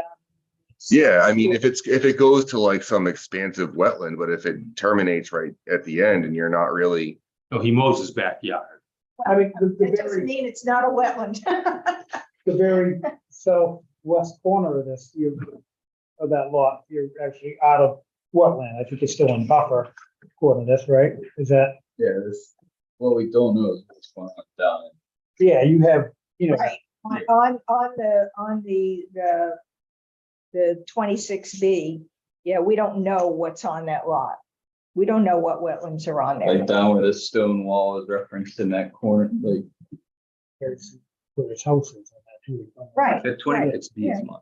Yeah, so his house sits where the driveway comes in here, the house basically sits in here. And I mean, he has a full backyard and things here. It's not, So on 12/3/25, that big lot there, right? Right. That's the lot 25. Is there, which that's where a lot of this water comes from, is that? correct, yeah, yeah. Well, it's a big hill. It's the end of Audley. That lot goes to the top of Audley Divide. Okay. That's all one lot from the end of Audley Divide When down. you look at this, what's going is, there's just a small piece that's making, of the wetland that's making it through the property line. I mean, is there a stream or something that actually where No, it channels down No. to? So I'm Greg Reed. I'm 511 Drive. I'm one of the owners of this lot as well. Yeah. Can I say some things about that? Because I Yeah. live there. That's my property right there. Well, I'm one of the owners. I mean, I didn't come up because I thought, you're looking at buying this property. No, No, he's I already already bought own it. He owns it Yeah. with us. Yeah, and I own, We own it. I own the lot right behind it. And Rick is exactly right. This is just shedding water coming off from Audley Divide. This is not natural water flow. In fact, all of these hemlocks and pines are falling into our backyard. It's a mess. They're all falling over. It's more of a problem than anything else. This area that looks like beautiful wetlands on this map, it's scrub that when they log this, when Blevins logged this, the only time you get water is after heavy rains and it just fills up the ruts where the logging trucks went back there. Then it dries out. It's really not what you might be imagining. It's a mess back there. We really want to kind of, just, we don't have plans to build right now, but there's so much beauty back here. I'd really hate to lock that in. It is to restrict it would be, I think, a disrespect to the beauty that it is. It's a beautiful lot. Once you get past this mess here. I mean, I recall the heaviest flow was on that back edge of that. So it would be like where the arrow is pointing up to the 50-foot wetland buffer above 12-3-26-B. See that? There's an arrow there pointing up. Yeah, there's a little flow right here. That's where the Yes. most flow of that water was coming. But down most of through. the water that it provides for the stream that goes down through here is coming from the other runoff from the other side of this Blevins Drive, and it goes into, there's a culvert underneath that T. It Yeah. runs through there, and the water makes a little stream. This is all just unnatural wet right here. It is not natural. It's very just perennially mucky, basically, and with a lot of oak trees that were huge oaks and pines that are just falling over because of this unnatural water flow. So, I mean, I request that we don't lock this up because you're going to lock up a beautiful area of high and dry beauty with some nice views out there. I think, for a mistaken impression of what this might be right here. We have a big mess behind our house because all these old trees are falling over and they're giant hemlocks, 100 feet tall, that are falling over because there's no roots now. The roots are all just kind of gotten soppy, and they're just falling down. Because it wasn't wet. It wasn't wet. That was an artificially man-made wet area, basically. But I think because of maybe some bad planning in the past, but it's at this point, it just seems like a mistake to block that off. Hemlocks have shallow roots. They live in both wetlands and in uplands. And, you know, they do fall over. I mean, in our town forests, you know, the hemlocks fall over. That's kind of the normal. Normal for a number of trees that are in wetlands. That it was a bad logging job or something, that they left ruts. Unfortunately, there's a lot of that around town that have come to our attention. I think it's a misunderstanding to think that it's only where there is more water that it's more important. We haven't done, you know, we don't have any habitat evaluation of this to talk about the value of it or what have you. So, you know, it's just, it's a large wetland. To plan that a crossing would be needed to access it. You know, David mentioned that, you know, we've denied and raised issues with subdivisions that have come before us that required a wetland crossing. You know, I just think that it's very poor planning to have something like this. Is there any other way to subdivide this that would allow more appropriate access to a very buildable lot in a town where we need more housing? Just to add on to that, to counter my earlier point, if I could, where I don't think there's a parallel is the size of the lot. So when I was analogizing to the open space, we're looking at a similar picture on a really small area. So I don't know, it does feel like this is a lot of land to lock up, as opposed to like, oh, well, all right, you have an acre that you can't build on amongst 20 houses. That is a different degree. So there's a countervailing question. Maybe 5 acres. That's Very eyeballing. 5 acres of buildable lot, which, as you're right, beautiful views. My question is, the Tenny's points are valid, locking in a pretty large wetland crossing. But is there any other way to subdivide this to mitigate that? And looking at it hard. The least restrictive crossing that Greg and I put together on this was coming through with the easement and staying very high on the property. And then you would do a design so that seasonal flow continued to flow. So you would be simply taking up, and here, if you go to that high corner, you're not talking about a really tall driveway as far as height with it. So the driveway being 12 feet, your shoulders may be 8 and 8 or whatever, something of that sort going through there. So you would be able to allow that flow still with, even if you said, we want you to put 3 culverts in there, we want you to put 4 culverts in there. Under the driveway, so that we maintain the flow. Again, it's a seasonal flow, and I'm not looking to, my intent here, or our intent, is not to destroy a wetlands in any way, shape, or form. If anything, it should be the people upstream should have to do a little bit to keep their own water. That was never done.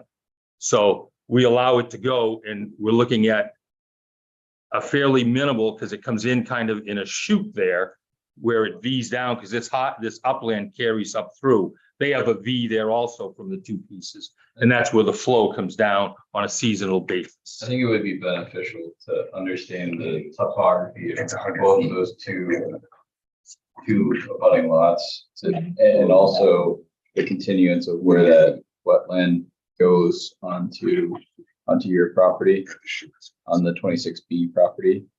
From my view, like, I would want to see that to understand it. Well, to have it delineated, just Yeah. to see it. Because I understand what you're saying, and I think that that's probably the right move if that's the path to go forward on, but without seeing that. I mean, I have a question. The third lot had a wetland permit on it, correct? The third lot being my lot, The, the one to the right of everything? yes. Yeah, Okay, and, a DES permit? a you mean? DES Yes. permit. Yeah. Now, I guess it may be just because it was a driveway. I was wondering what the conditions were on that, because usually when you have a subdivision, and that may have been just an individual driveway permit, it may not have reflected the subdivision, but when there is a subdivision, usually there's a condition that there's no further no further wetland impact. That was never done. I checked into it. There was no condition by the board when we subdivided. Originally, we were going to do 3 lots. We ended up doing just 2 lots. Third person ended up not doing it with us, so we just did 2 lots. Thinking in the future, we would look at doing this 3rd lot. And when the board did pass this, we made sure, and I double checked the minutes of that meeting. There was no condition that it would not be subdivided. again. Well, I was talking about the DES condition on the permit. Yeah, I checked with Aaron and he said there were no conditions that he was aware of. That we would do no further subdividing of it. Or wetland impacts. Yeah, So, I would at least need to see the additional information that John mentioned of those adjacent lots and really see what's going on adjacent before even potentially considering. Is that something you can get us or? Well, Carrie, do we have that on file?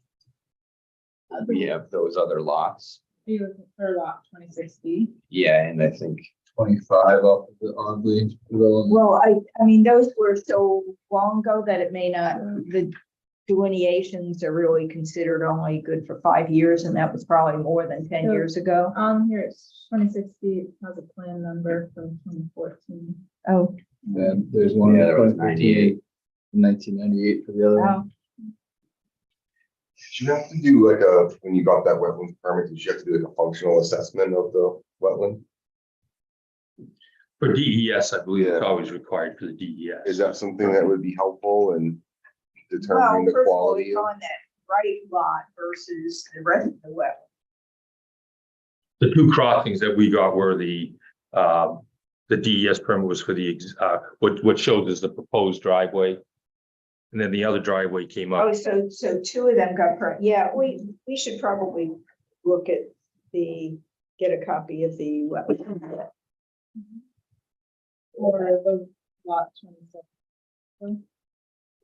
Right, and the other, That was one permit for the 2 lots. right, It was a single lot at the time.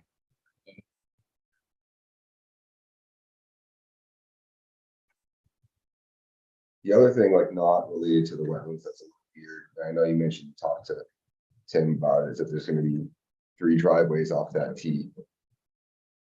Tim was okay with that. Yeah, I no, checked it's just, with him. I'm just bringing up that it's a little weird. I know we had- did the same thing back. That was, remember whatever the date was, 72 or 68 when the original plan was done. T's called it. Yeah, Ts are no longer done. It was a whole different. Yeah, that was some super clever, That was, I don't want to say lawyering, but it was effectively super clever lawyering. I remember when you called it cul-de-sac. well, yeah, cul-de-sac, T, whatever, yes, yeah, Well played. yeah. I Really well done. Yeah, it goes back to that. And that's why you see those measurements are still there. That 5,100, I'll always 200. remember that presentation for that one bit. I Yeah. thought That was really. And so that was, amazing. How was that? well, It was it great. worked out. So, and in that, this was the original plan. 2, 3. to do 3 lots just as you Yeah, I see it don't now. know if, I seem to remember. That even was the Scott, I original. thought felt like almost someone else came in and tried to do multiple lots there, but couldn't figure it out or whatever, even No, before. yeah, because that was, that's it, that's the original plan. That was the original plan, was to Yeah. do 3 We lots. just took that one Yes, line off. correct. Yeah. Yes. And that's what we did. So that's why.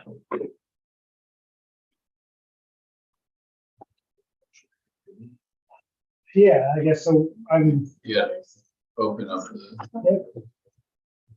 why don't we do that? I mean, Jurisdiction. Before you open the public I'll hearing. make a motion. Sure. Second. Those in favor? Aye. Opposed? Your jurisdiction. Before we forget, if you would like to consider regional impact, just so you can check the box. Oh, Because we're supposed to on every single one. I'll make a motion. Maybe we should talk about it first for a second. Sure. There's no houses being proposed, but even if there were, there's 2. I don't. Really? Nothing's been built on this, or the driveway's in, but The driveway's in, no. no house. Okay. Not yet. But yeah, so two, I'd make a motion to this not have a regional impact. Second. all those in favor? Aye. Opposed? You want to say it's a positive impact with more taxes? They're an eligible Not- couple. not for this.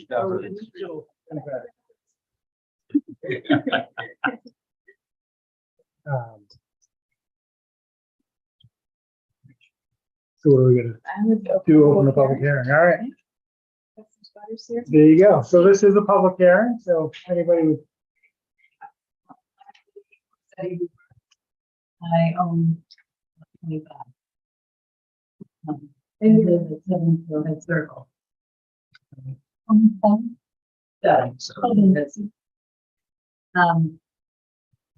So my husband and I bought in lot 25 20 years ago, at least 30 years ago, together.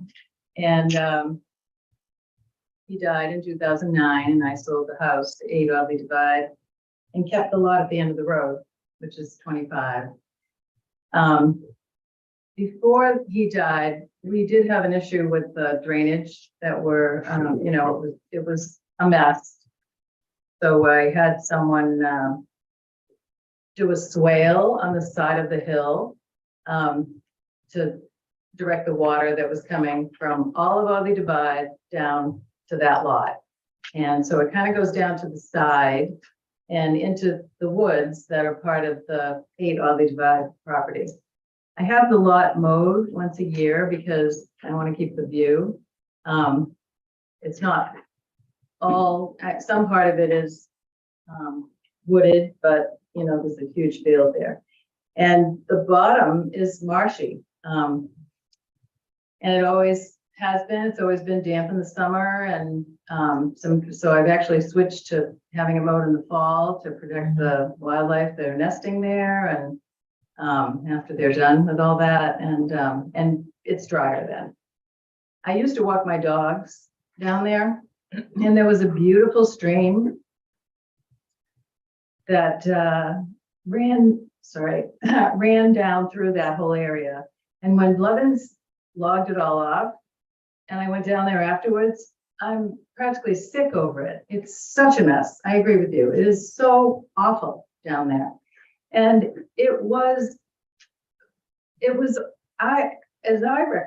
as I recall, that stream was a year-round stream. It just went year-round, and upstream from it, closer to your lot, was a little more marshy. I used to pick mushrooms down there and stuff. And, but the stream was always running year-round. I don't ever recall it being dry.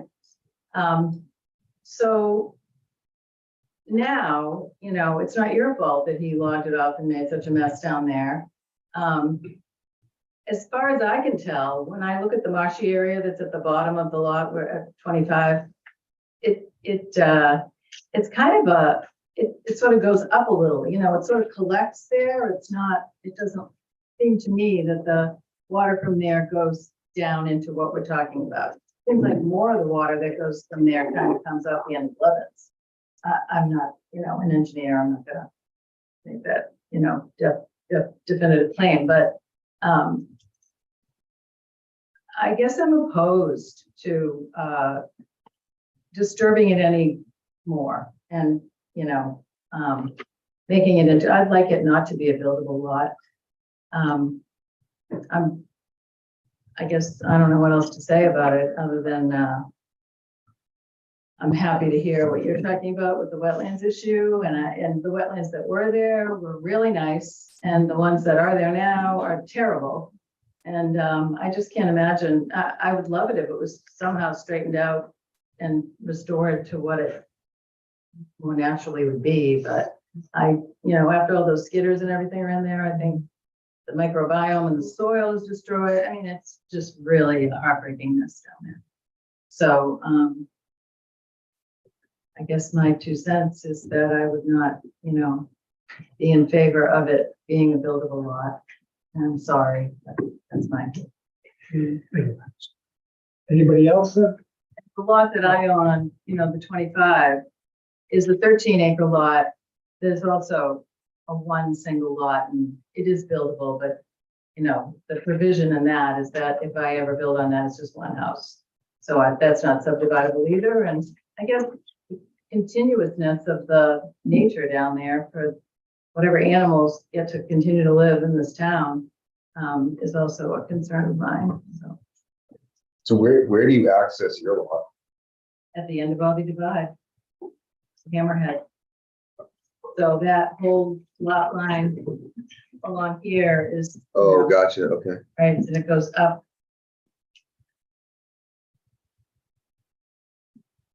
I have it in current use. I don't know if I'm ever gonna do anything with it.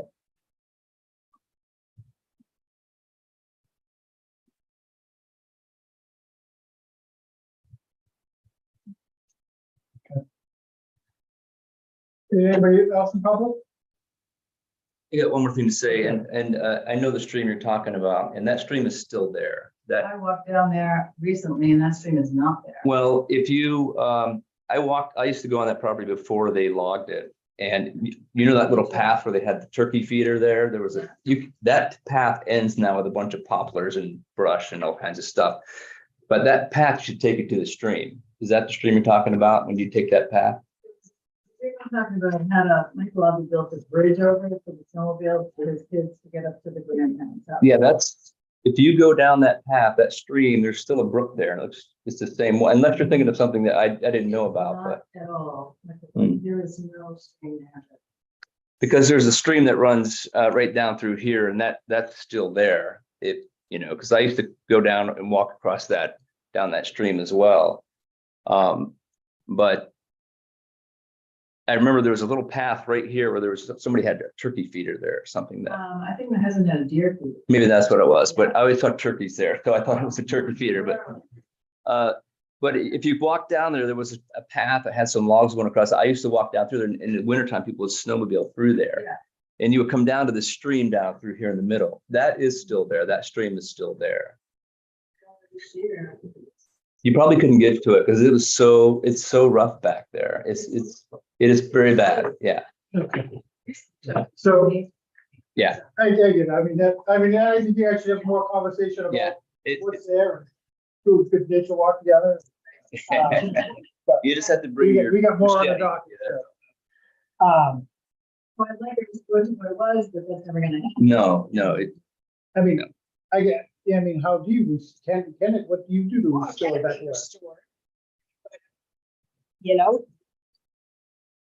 takes a professional to, you know, evaluate it, design a restoration plan. I think a couple of nice culverts on the top, and channel it all, Sandy. I could put a plan together for you on that if you'd like. I've got some machines. If you like, I'll have it roughed in when you come out if you want. And we can get it back to dry where it was and some nice trees in there and let the stream run again. So, yes, I will close the public hearing.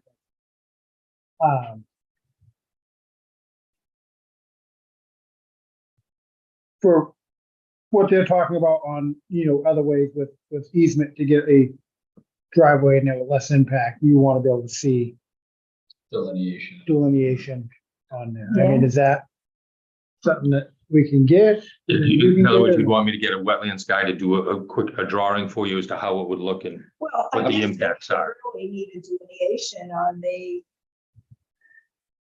Reed property. That's what I'm saying. So if I got somebody there and he drew this up for you, he would draw it up, give us a rough idea of the impact on it, so on and so forth. That's what you'd look. And then the functional assessment from what, I think, That you should have, right? That's. yeah, we should. From the one that was done. For what you would have gotten from DES for when you put in the.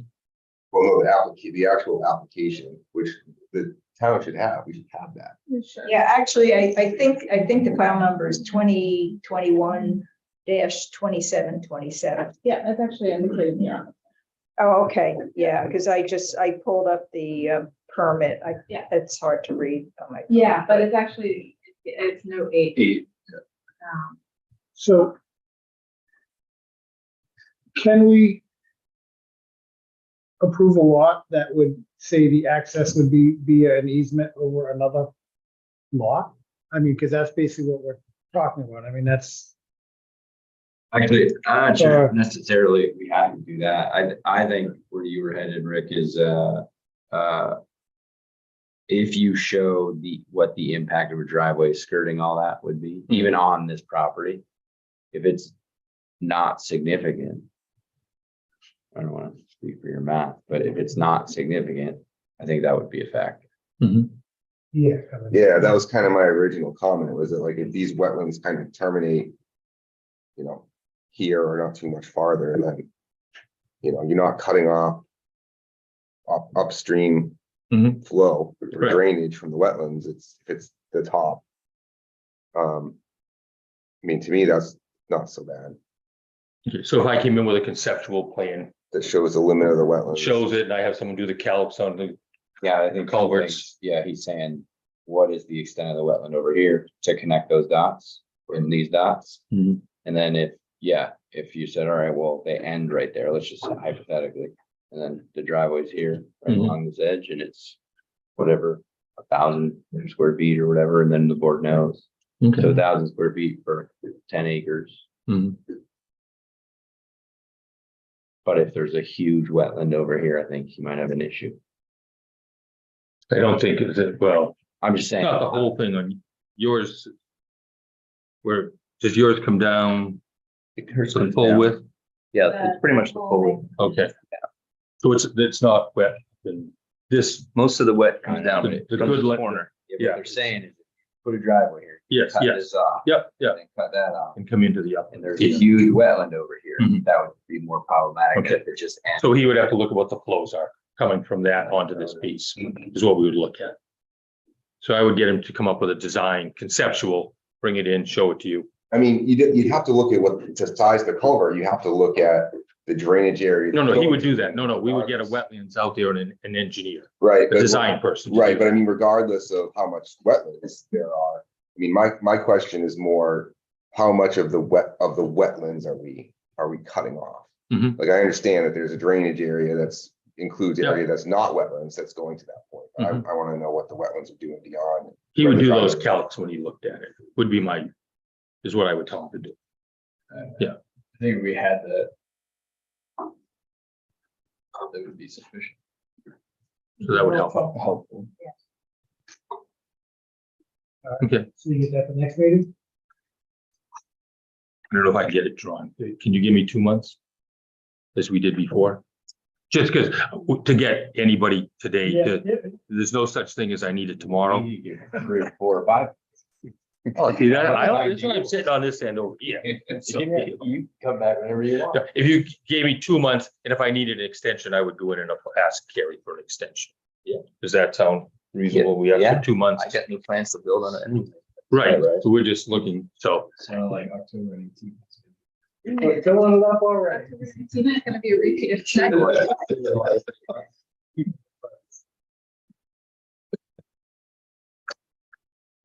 Yeah, Just so the board knows, I don't want there to be surprises. We're looking at to consider built on this existing driveway. Everything is prepped there for a building. He was about to build when he bailed out on this whole project. So we may start construction on that piece of property. That's not an issue as to this board whatsoever. It's approved for that. What on Yeah, it's 27 F? On what's shown as 27 F here? Yes. Yes, Yeah. 27F, correct. Yes. Okay, I don't want somebody saying, oh, we didn't know you were gonna do that. So, okay, I mean, because that's what's gonna happen there, so. At some Correct. point, there's gonna be that's what it was houses there. I designed mean, for. you're, That- yes, approved. Okay, no, I just want that on the table, so I don't want you to think I did something behind your backs. Yeah. That's all. Okay, so that's, I don't want you. Yeah, wait a second. Okay. Okay. So I guess if we could ask for 2 months, if I needed beyond that, just I've got to get somebody in there to do the work. Then I would go in and just ask for an extension on it, which I can do. That's acceptable to do that. Yeah, so again, it's the re-notification question. You can say, if it's October 19th, it's October 19th. If you extend it, you notify. Right. Yep. The board decision. All right. We're October, gonna make it official. yeah. Somebody will- Somebody- Motion to continue, Dr. Thank you. All those in favor? One second. We get more eyes? Opposed? None opposed? We have extended to October 19th. You get your extension to October 19th. So this is the official notification to October 19th. If it's beyond that, then you'll be.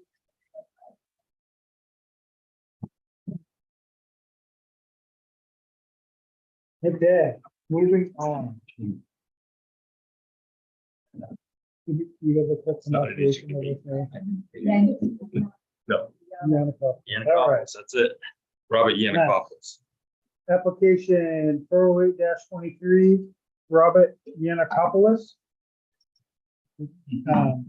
Wetland protection conditional use permit to construct a driveway to a single-family house located at 94 Allen Road, map 27, block 3, lot 31, M, Royal Zone.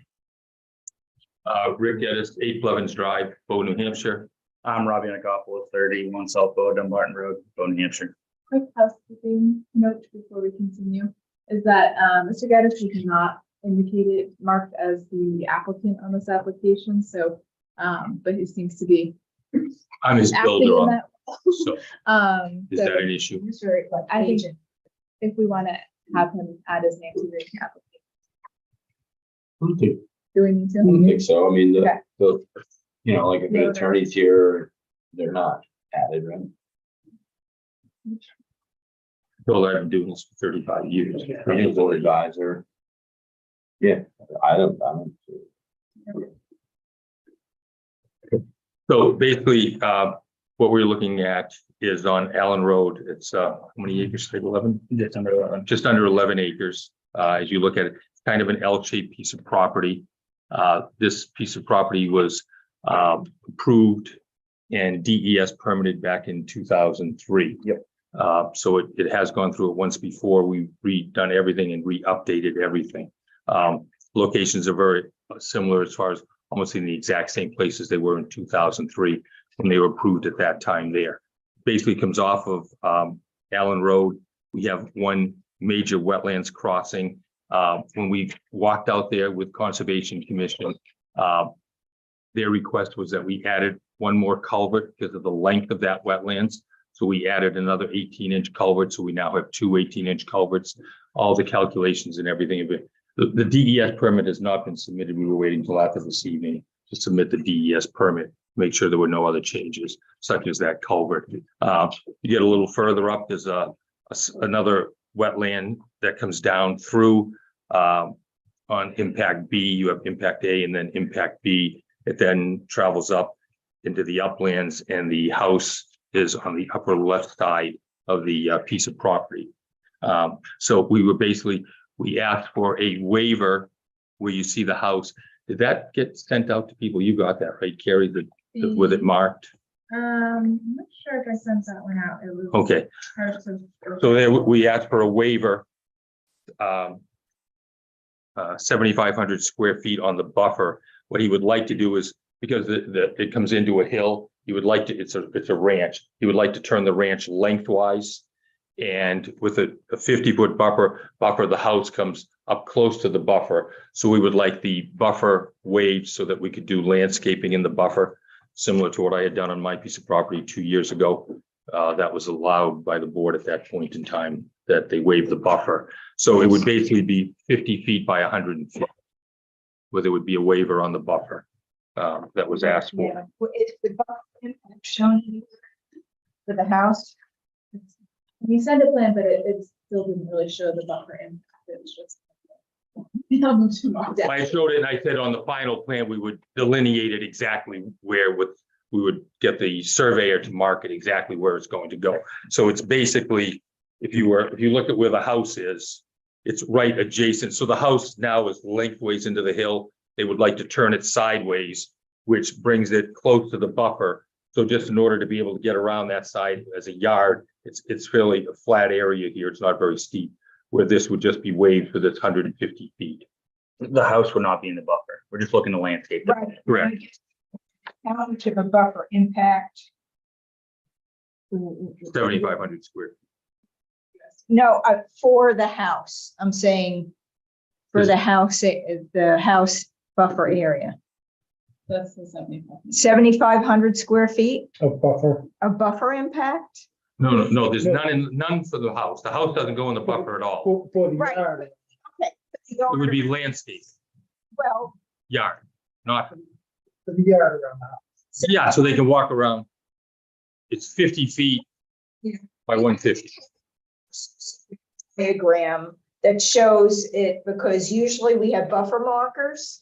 And then secondly, we can more specifically perhaps direct the, type of vegetation,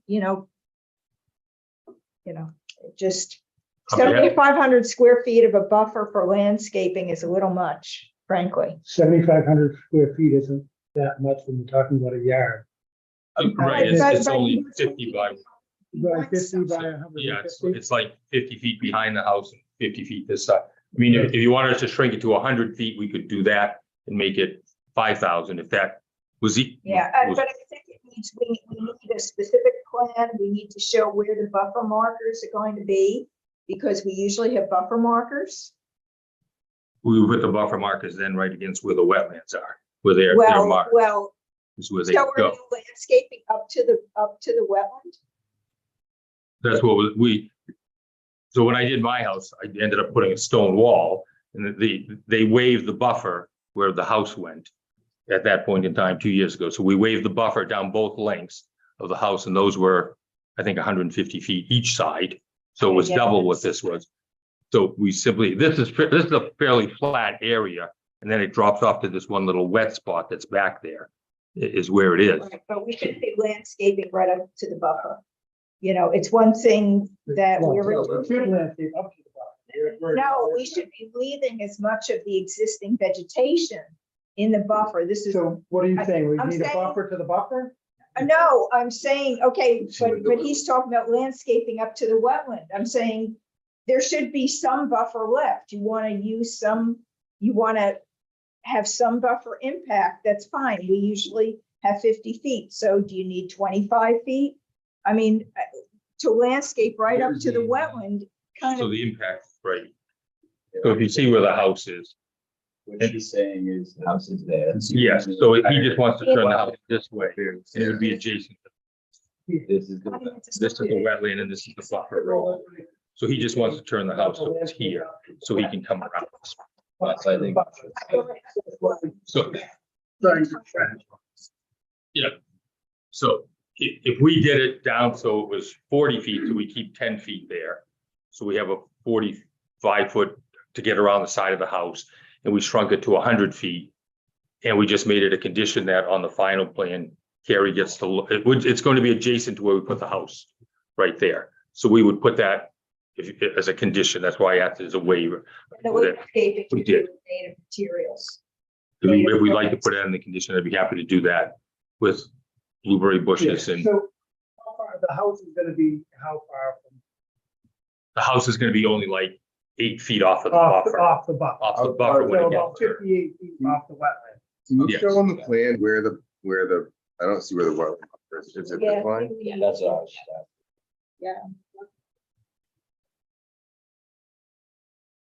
So we would be more than happy to break it down to 40 feet by 100 and put it on that final plan so that it's delineated right there next to where we're going to put the house. Right. We would have the surveyor come out and mark that. And get a planting plan and, or you said put buffer markers there. I mean, maybe there's just like a shape that makes sense, you know, that's like, I don't know, like I don't know how much that is, but They want to change the position of the house. That's yeah. house. Turn the They house. want to turn the house. I think we kind of just need to see a How far plan. is it gonna be? Yeah. Shows. I'm looking to come up the driveway and be looking at the house instead of driving into the driveway. So this is what it basically looks like. when it's done. I think we need a plan for the house area. But would- Usually you don't require the house on the plan. Well, the fact is that we need to know where the buffer is, Mhm. impacts are going to be. And that we usually have on the plans. Yeah, I mean, So you want to be able to encroach into the buffer. Correct, You know, right now you have, it's a 50-foot buffer. correct. You're asking to go Encroach 40 40 feet, feet into it. yes, by 100 feet long. I want Is to- what we would, yeah. I asked for more, we would be willing to change that. And I don't have a problem also if we put in with natural Now we're vegetation. down to 4,000 square feet of. I mean, it looks like what Yes. you did, what you Okay. drew in here is kind of it kind of a reasonable line. It looks like it splits the buffer. So you'd have like 25 feet. Like if you just drew a line that did like that. Connect this dot to this dot, like that seems like a I reasonable think thing. without having it actually identified the area. Yes. Yeah, Yeah. yeah.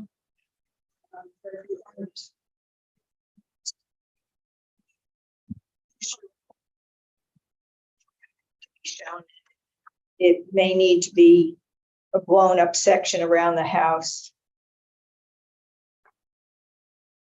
And we also don't see the impacts for the crossings either. Like I think we need to, I think we have to see all of the buffer impacts. And Okay. they have to be total. So the other, so the buffer impacts are on the plan. Are you talking about the wetlands? Well, the actual, probably the extent, like the outer edge of the buffer. I think it is, The I think it, wetland I mean, I see Yeah. wetland impacts, but I don't see buffer. Buffer impacts. Yeah, the same areas. Total square feet. I think they're in there. I don't think. Trying to check on compliance with the approval. You can't do it based upon the plans we On have. ours, you just can't see Is it. this the one? Oh, is it on this Here. plan here with the? Yeah. Should be on this Here. plan. This is the one. Right? Is that what you're looking Yeah, yeah. It's on So there. it's there. With those, he has those in PDF. It's on that one. Oh, those are right, all there. that's- But you can't see. Yes. Well, I know it has, yeah, I did see that. I thought the screen was gonna be here today, otherwise I would have brought all big paper. I thought we were gonna use the screen. This just shows the, We're working through some- this just shows the wetland. impacts. It's hard to do the zoom and that together. Yeah, But we'll- yeah. Oh obviously. my God. But I guess the buffer impacts around the road, I think, is that what you're looking for, Adam? Yeah. That aren't really clear. I mean, you could figure it out, I guess, if you drew a line between all the grading and where's the buffer over here? Is that the? I don't even know if I see the wetland buffer on this. That's not this that you're looking for, is it with all the grading? There's all the grading on this sheet. It's not on the one. No, I want to see Allen the, Road. okay, so the red is the red line. The red line is the wetland buffer. Right? No, that's a building set. No, well, I think on this one, the red line is the wetland buffer. So I mean, it would be this area and this area and this area. In other words, just outside the wetlands, 50 feet is where the impact is going to be on the buffer. Right, but it's not on the plan. Oh, yeah, the other culvert is not on the first section.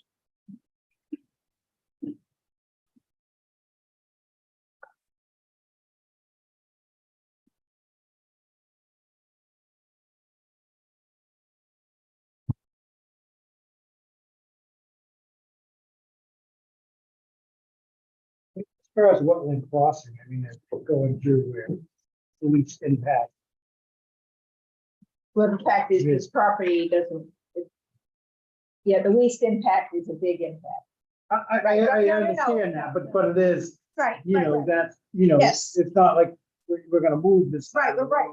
No, or that's anything. right, but You know. it's just in terms of making sure, if you were to say, okay, let's check compliance with the plans, there are some things that Well, to are, know, you know, what he's asking about with the house, like. When we've gone over to the driveway crossing that is, you know, to my unprofessional eye going through the. Yeah, I mean, the narrow Right, ways right. path. Well, there's I think the profile is missing the additional culvert that was. that's good. I mean, this was just asked by the Conservation Commission. We got it put together as quick as we could. We got it put onto this plan.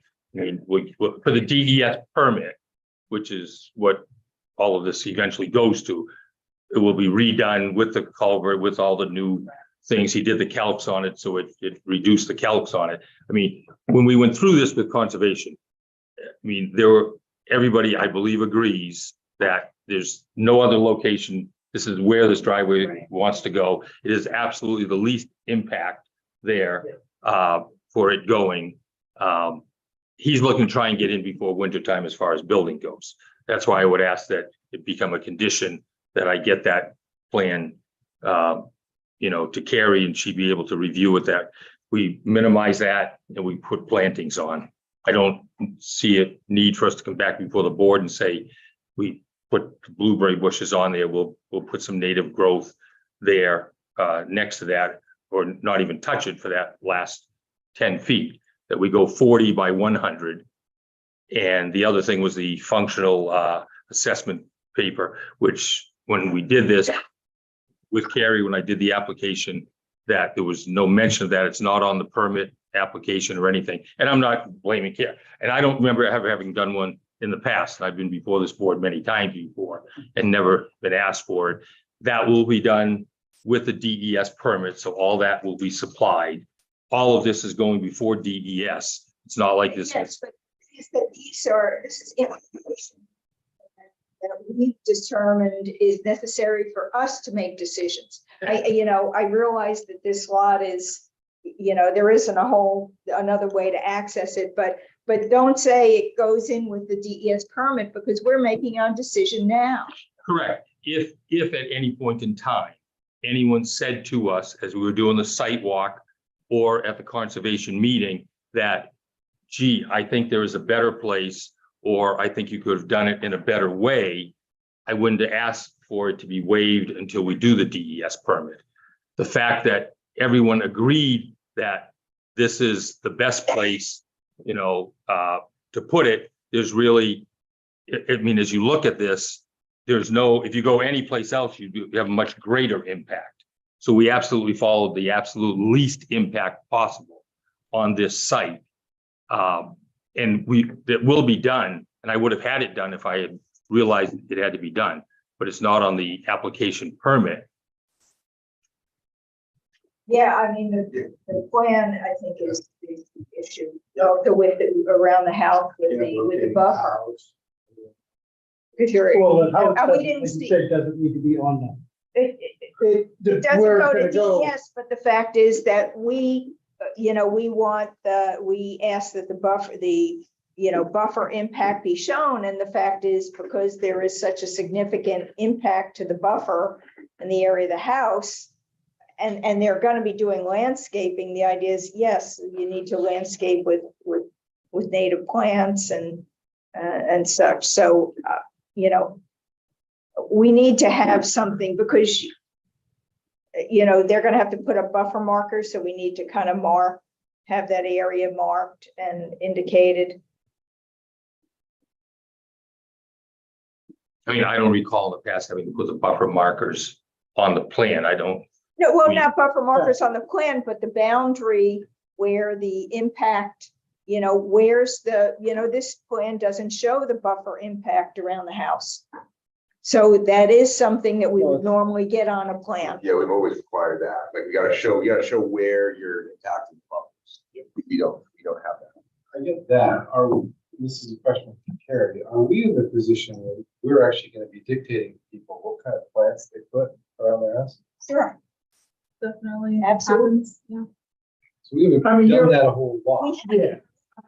We have, and this is a place where you're impacting more buffer than not, okay? And so you want to try and, you want to landscape it, well, then do it with things that are native, because that's supporting the wildlife. So I get and the supports point of it.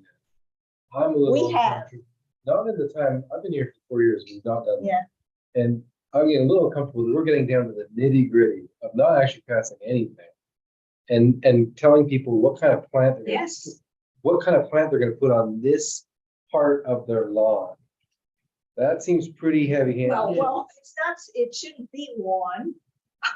Sandy, my point is. Yeah. You get my point. We are getting down to the point where we're asking people to say not just the impact on the buffer, but we want to know exactly what plant you're going to plant in this space. That Yeah. seems very Yes. heavy-handed. Comment for buffer impacts to show what types of plants you're going to be planting. This from previous town I worked in, it was common that if you had buffer impacts or wetland impacts, that you would actually plant additional planting somewhere else to make up for it. And we would say, they would show us exactly what they were planting and where. And Can I ask a Well, question? Can I ask a question? Who regulates it though? We are doing it, and the Conservation Commission provides. Do you go out and do Input on an analysis like to ensure that, Well, Yeah, we that's- would make sure that. but is that being, I'm asking, it's just more currently. Because while we can put it on there, like holding someone accountable to actually physically doing that, are we? We have, usually it's more been restoration plans where we've had that. But this is sort of kind of a between, we're allowing them the impact, but we're saying you can have that impact. And So run that as a scenario, if we set that stipulation and it was found that it wasn't in compliance, like what does that entail? well, maybe they'd have to replace the plans. Who's responsible for enforcing that though, from a town? probably the building inspector, code enforcement officer. Just like any of our plans. So I guess my final thing would be that we're talking 11 acres here, that we're doing everything possible to minimize what we're doing in the wetlands. So we're asking for 40 feet by 100 feet. We're willing to mark it. We're willing to put some plants on there, that we don't hold it up, that in that whole process, I think it's a very minimal impact for the total. We're talking only in the buffer. There are many towns in this state that have no buffers whatsoever on their wetlands. And Bo does, and I understand that. So we're asking for a small piece. When I came in 2 years ago, mine was probably 4 times this amount, and we didn't put plantings on. We did have it marked on that because it was ahead of time. This happened kind of afterwards, and that's why I brought it into Cary and had hand marked it next to where the building was going to go. I just don't, I understand the principle behind it. I find it hard to believe that it's gonna be enforced on a regular basis, because I say that, because I don't see it enforced. That's not, My- that's not our responsibility though. Our responsibility. I get it, but if you're putting a stipulation onto it, like, we're putting a stipulation onto it with the expectation that it gets. And why do you think that it wouldn't be enforced, or that we don't go out and say, okay, we're gonna check let us know when I'm you've not done saying- the I'm not saying- plantings, and we'll go out and check. Because it's their property where they're living. But the fact is, we're letting them do something. I'm No, not- no, Like, whoa, we're whoa, giving whoa, them, whoa, we're whoa, giving whoa. them away from our requirements, because the requirements are there for a purpose. And so we're saying, okay, you can have a waiver to do impact for landscaping, but we want you to landscape with native plants. I understand the principle, Sandy. What I'm saying is, I don't know how, like, I want to try to understand for my own benefit, not necessarily for this particular case, but like, if we set that expectation and then they go and they plant whatever that isn't part of the approval on that, then that is going to then require the town to spend said money to go reinforce that and then Well, fight them to take But said plant off their we property. enforce other things. We have a building inspector who enforces certain things as well, that we've decided is a That's valuable going out thing. into these properties and on people's properties to go look and make That's what what they I'm did. saying is, I don't think that our building inspector is going back Yeah, and like checking. Maybe a commercial property. You don't want to get into a spiral. I feel like. No, Yeah. no, we could- So, kids, Done the plantings, and we can verify that. I would suggest that we make this topic a topic that we review in more detail as far as how it applies to yeah, because there, I think we have I'm not saying it in negative, I'm saying it for understanding, because I'm not disagreeing with you, but I'm trying to understand how that Right. looks from a. For this particular situation typically, so at some point, they're gonna come to the building inspector and you request building permits. When the building inspector gets permits, he does check for any kind of planning board things actions that have happened, checks to make sure he'll review the plans in relation to the building permits and make sure that all the conditions of planning board things have been met before he'll issue a building permit, and he'll be on the site. So in this particular situation, I would imagine he probably would take a look at the plants if they're. I if it's- understand Although that, it but could so be- here's a scenario, 5 years from now, 5 years from now, they plant something that was not part of it. That's my point, is like, I mean. Yeah, but what's the difference if they just, so forget the plans, forget that they're impacted buffer. There's a rule that says there's a buffer. What if 5 years from now, they just go in there and cut the buffer down? It's the same exact issue. it's happening. Right, in our but the subdivision. point is. That's my the same- point of The same issue. who enforce, yeah, I agree. I agree 100%. I mean, my So- only issue is we don't have the impact. no, so, and basically what, I've heard we have, a house that's gonna be basically parallel to the wetland and 58 feet from it is what I heard. And you'd like to be able to come into that buffer there, 40 feet by 100 feet by the centered on the house, so Yes. I mean, that I got out of the conversation of what you're trying to go, so, with that. So basically, you want to be able to have a impacted, There's an area where you can get around the building. backyard. It's gonna be able to get around the building to get to the backyard is what it is. I mean, the reason that they're buying an 11-acre site is that they want to live out in the woods. They're not going to clear cut this whole thing. It's going to remain a driveway 12 feet wide all the way in for the 800 feet that it is or whatever. And to the house where they're going to clear it, put a house, put a backyard in, 2 little boys. And they want to be able to get around one side by being able to turn the house. We're not looking at devastating any wetlands. I mean, I think on 11 acres, this is a really small amount that we're asking for on an 11-acre site for just one house. And we're not, I don't think we're taking issue with the dimensions. We're just saying if you're gonna be landscaping, we want you to landscape with native stuff. I mean, the problem is there's so many issues with invasives right now and with things that are still sold at the nurseries that are incredibly invasive. So this is why, and also for the general benefits that the native plants provide. So this is, You're gonna put grass there. If you want to get around the house, you're not planting bush.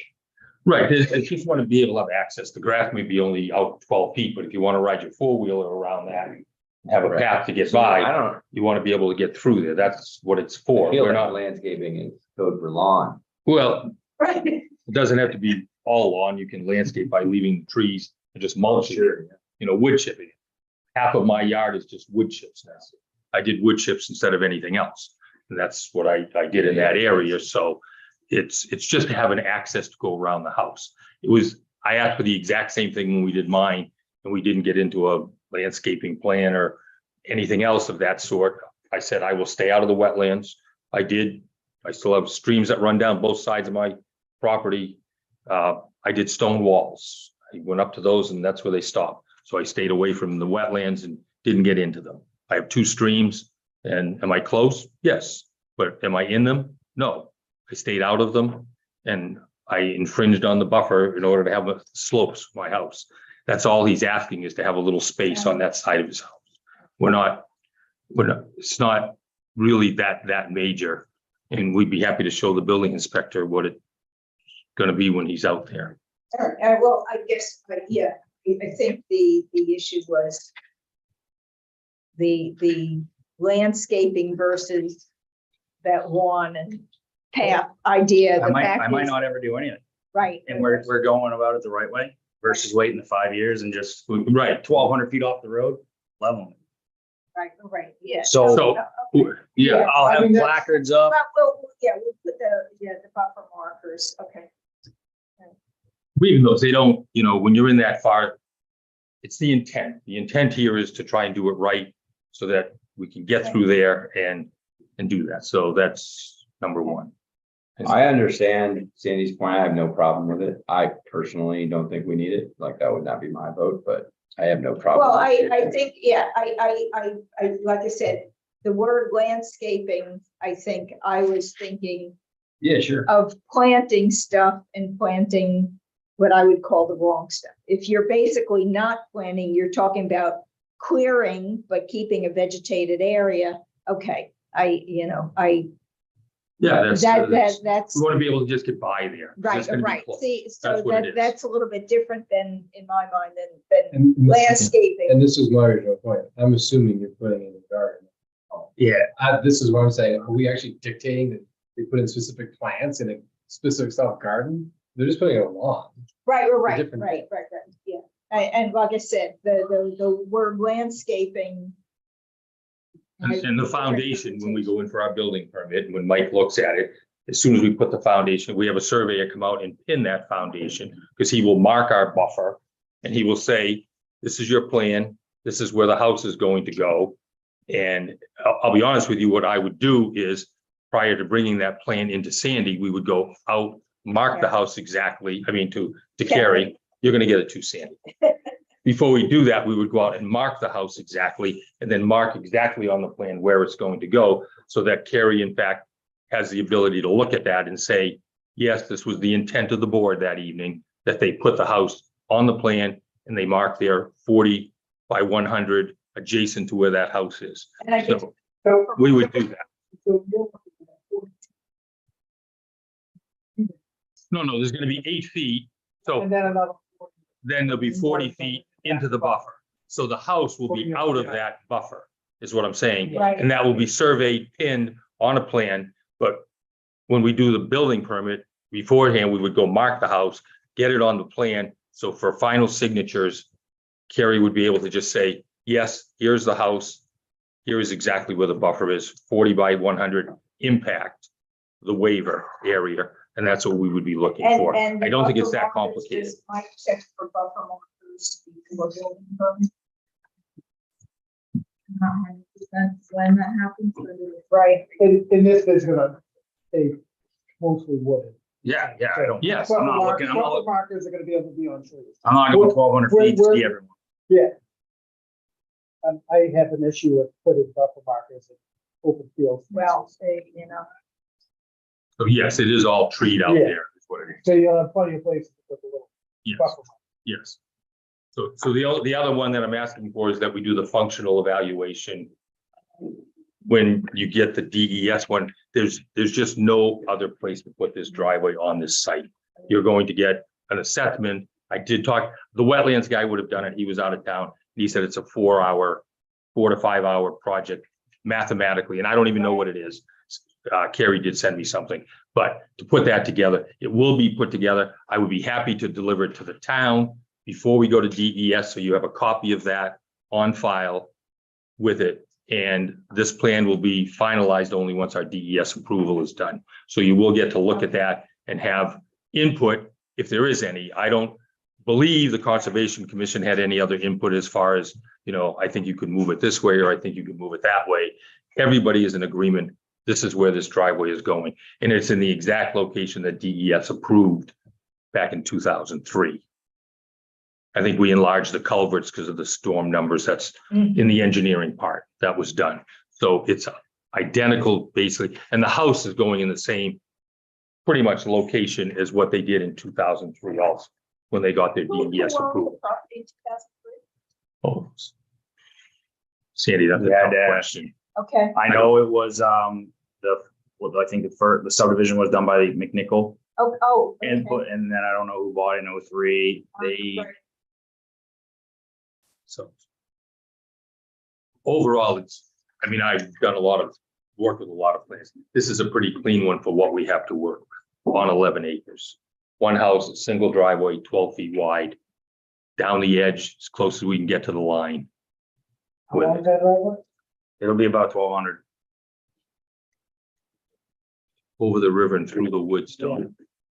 So on the lawn, how much buffer are you proposing to leave? You just talked about area, like 40 said- feet well, by you said 100 10 feet. Well, So we would leave, yes, we would leave 10 feet by 100. So that couldn't be encroached to where the wetlands are, and they're all marked. After that 100, it's gonna go back to 50. Then it's gonna go back to 50, correct, yes. I'm curious, generally, buffer impacts aren't rectangles. Right. Are you gonna, so I think That's what. when we you need to draw it plan on, maybe think about a more natural shape that a yard would Well, take, right? I mean, that Instead of will, drawing- Well, that gives us plenty of room, that's all. So what's the size of the house? 28 feet wide? No, 30. 34 by 66 with a 28 wide garage. And the breezeway, it's like 106 feet. I think I have like 120 or something like that in between the setback and the buffer. So I just want to make sure that I have some space to get around the Right, house. it's That's just- all. So it'll be a natural line. I'm not looking to make a square next to the house. I'm just The want to landscape make is sure, sure. that would just, I just don't want to have to figure square foot with 32-degree angles and getting it flared out and. I can't. I Where's my one? Here's my calculator. Here's my phone. So, So we're gonna keep a minimum of 10 feet of buffer. correct. Yes, So In the vicinity of the In house, the vicinity, on the yeah. one side. correct. So you said that the whole house building that's basically parallel with this buffer line is house garage, what building is? 100, 108, 106. So really, you're gonna be longer than 100 feet because you're gonna get around. Oh, no, my No, depth no, is no, only the width. 34. The width is only 34. I meant, Okay. I'm 100 Going this across. way. So this is the house, this is the buffer over here, this is 34 Okay. feet. Good. Correct, 34 feet is parallel to the buffer. Okay, That's why at 100, it gives us plenty of room to do it. We're not gonna do a square yard. He can slope it and stay out of that, but 100 gives him plenty of room just to get around. That's all. yeah, your ends are gonna be. It's basically, we come into compliance with the idea of Would have been a lot What? easier if you brought a draw. We don't really, we don't have the house laid out exactly. I know. So we will, We do need to actually like get to Yeah. speak with someone. So what are you, Right. asking us to do. So I asked that you approve the plan with two waivers, one being on the buffer, 40 by 100 adjacent to the house, and the second being on the wetlands functional data report. Functional assessment. That be, and I would be happy to bring it in when we make application to DES. Or does the DES application go to you at the same time that it goes to DES? Or do you get it after DES?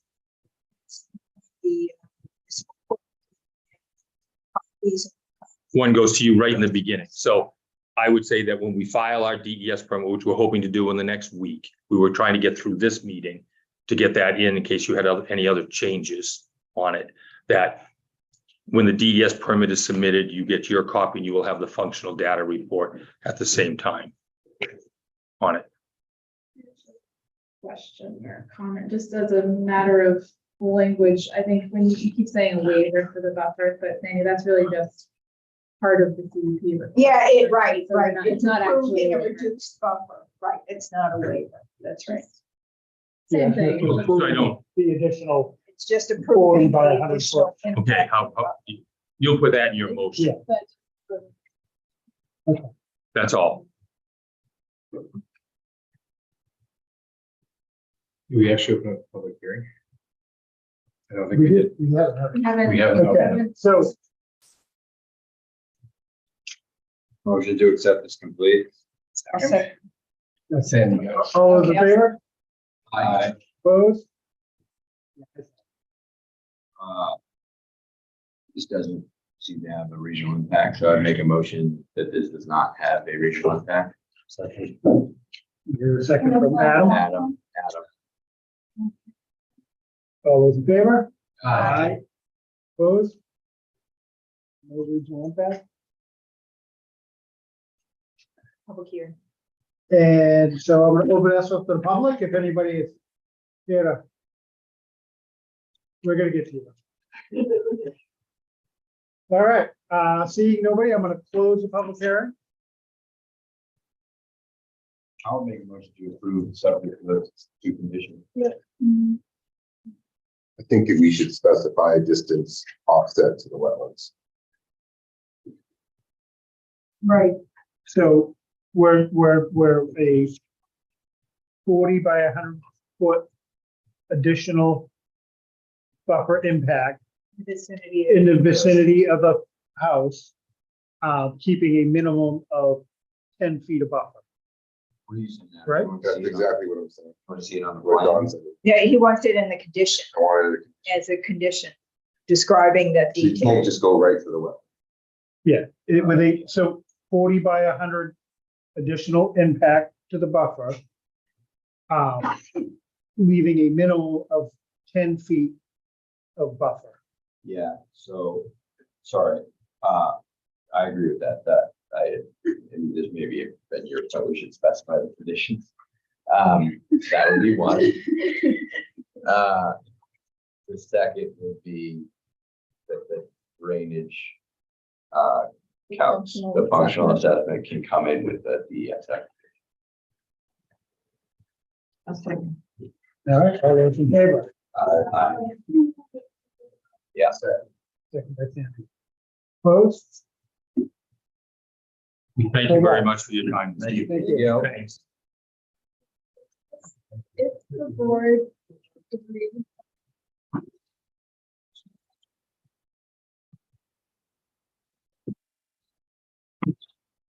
Well, it's in the ordinance, but it's not, It does not say the words functional assessment. well, what does it It's say? worded a little bit differently. And I think that is probably an intention. It's a wetland, well, it says wetland assessment methodology. Exactly. Well, we can say wetland Reading assessment. on the first.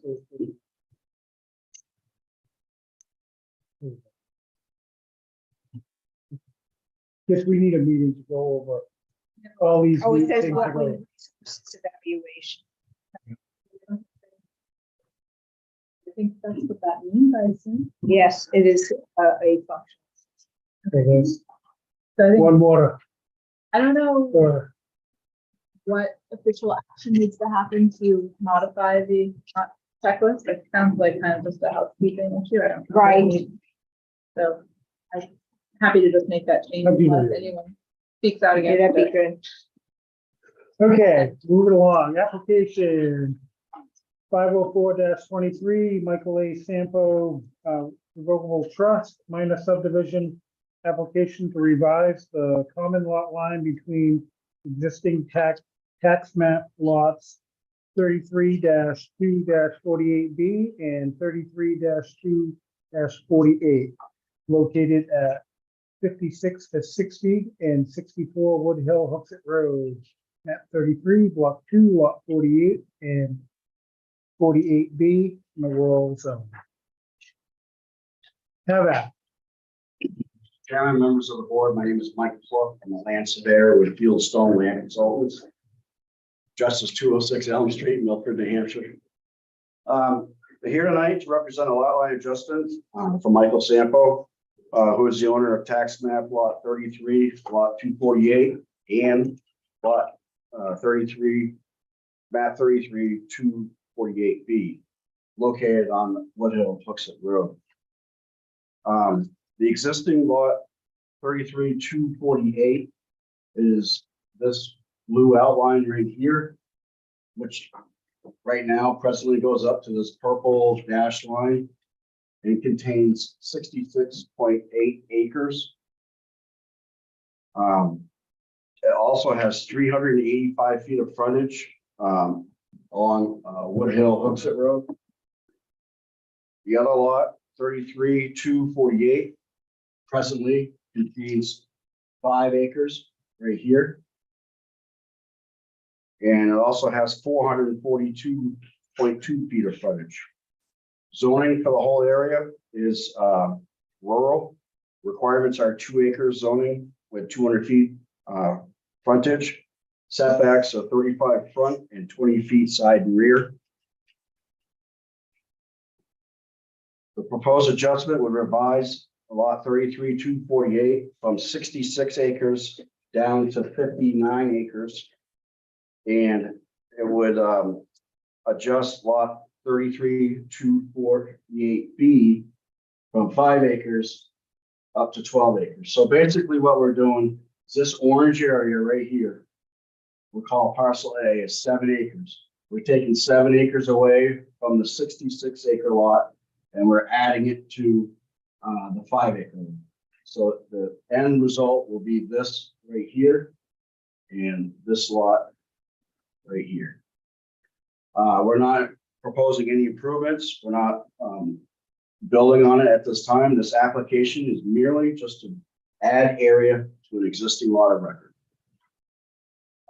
We are asking for several waivers, everything from contours, wetlands, soils, and mainly the justification for this is it's so minor in nature. We're not proposing any improvements.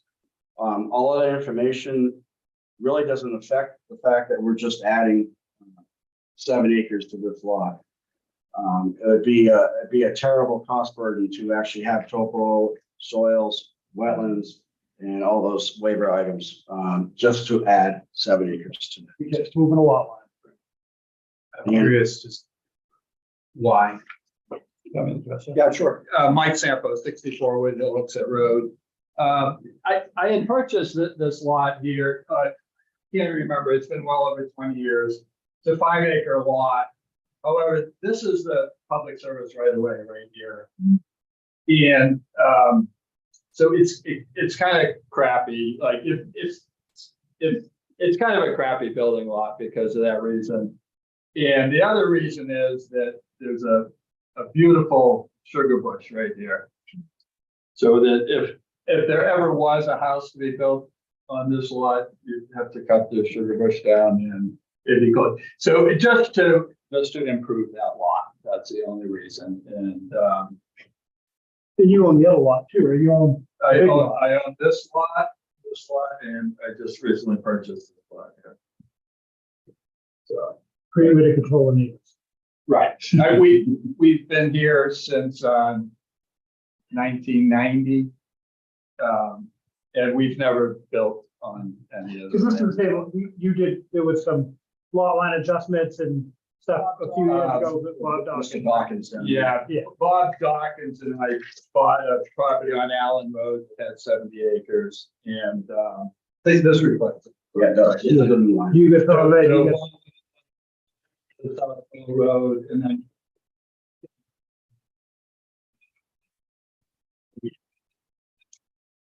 Bob took out. Does that, that's the question? Current use? It's all in current use. And it will, I mean, Well, 5 acre.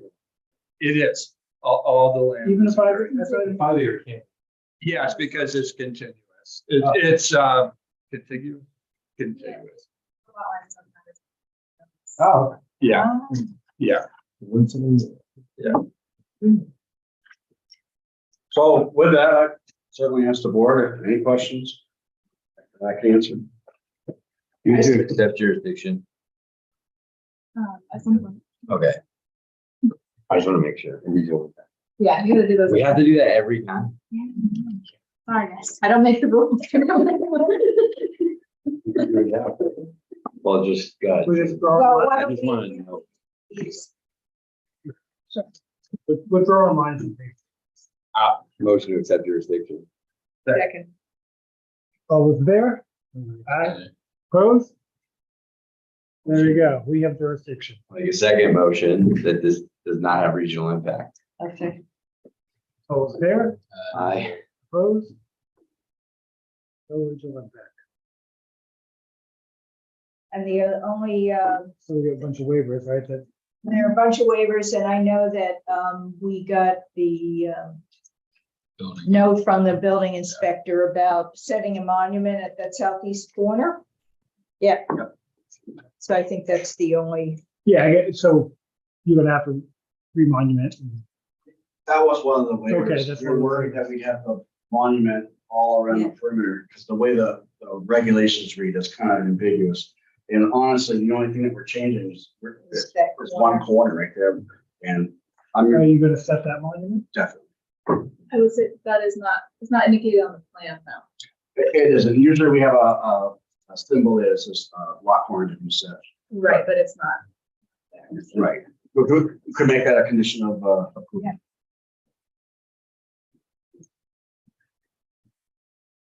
This All right. is, It's a public hearing. So I want to open this to the public. I Take it as- All right, I'm gonna close the public hearing. things and probably for maybe a more discussion later. The fees. I looked through a few different lot line adjustments in the past. It's been inconsistently applied. Whether or not you charge the $200 per lot fee, which is usually part of a minor subdivision. It's still considered a subdivision, not. It is just a lot. it is a minor subdivision. And I looked for examples. I found some where they paid it and some where they didn't.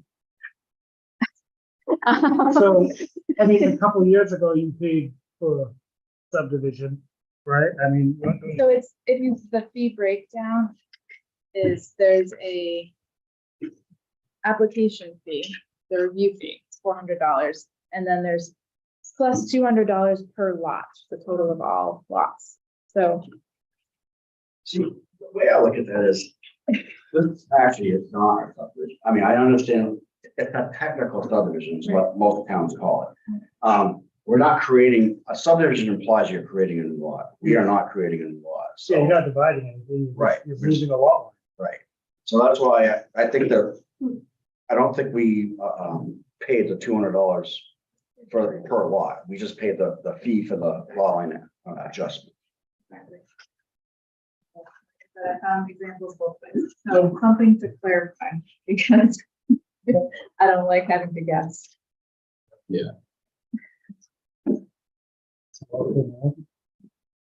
October 5th is gonna be pretty busy.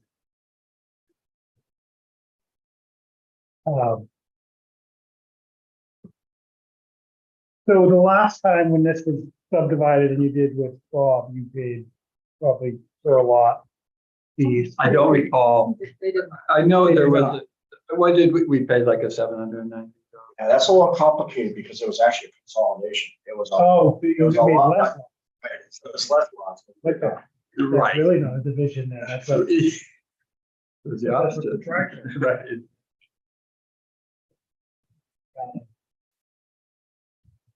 We get $760 out of them so far. You don't forget to pay Yeah. our fixed salary.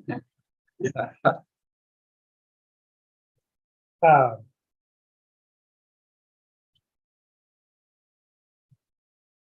Does anybody?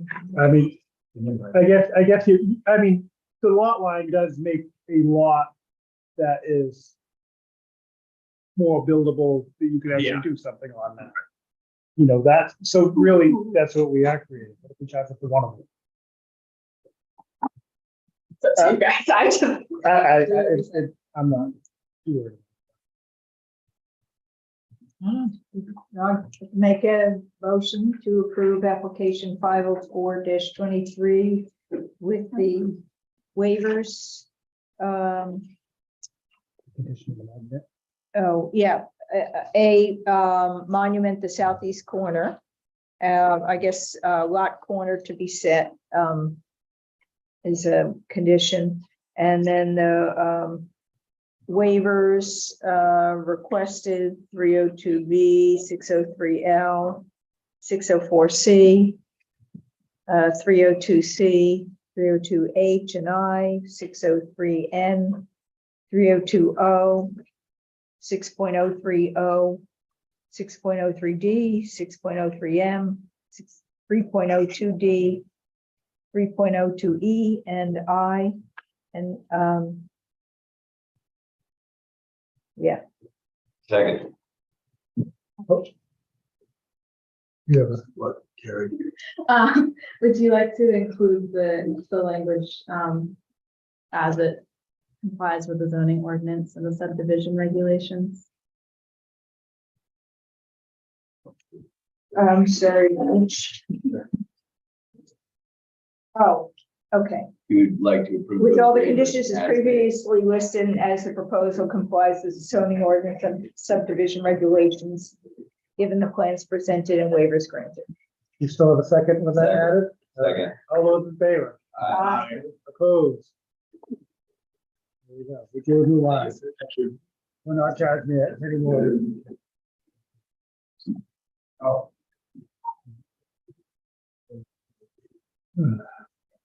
Oh.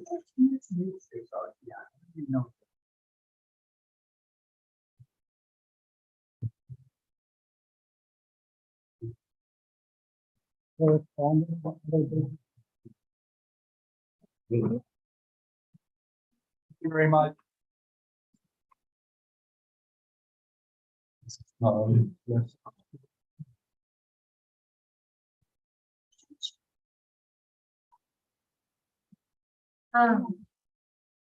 There's a memo from the town manager regarding.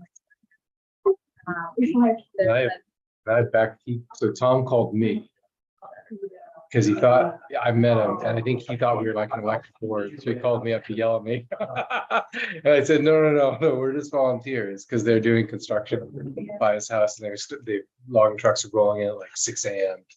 And It was even earlier to he was start. pissed off. And so I told him to call David. I guess the other thing that we should look at, because my husband happened to call somebody about something else, and the woman actually lives near this, and she says she hears the backup alarms like all day long. I know that when the power plant was going through the clean air project, that we went through, that the backup alarms on those equipment were an issue, and there was I think there might have been some other requirement or something put on that.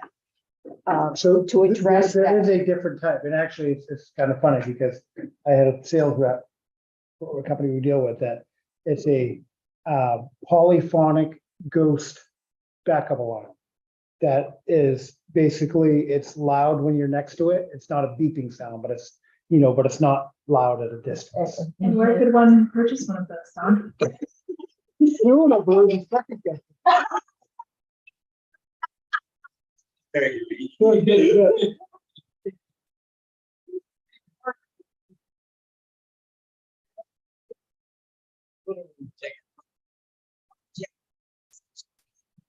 Alan's that came to the the planning board meeting.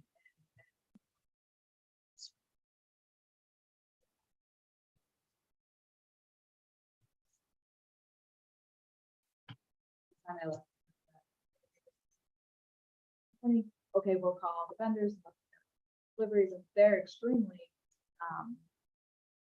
at least accommodating, yeah, and they want to be good neighbors, so I think they need to be reminded sometimes, especially, I think, when new crews come on, or then they're good, it's not just the people working there, it's their deliveries, so there's other people involved, but they do want to be accommodating, but I think the Board of Selectmen will be considering a noise ordinance, so.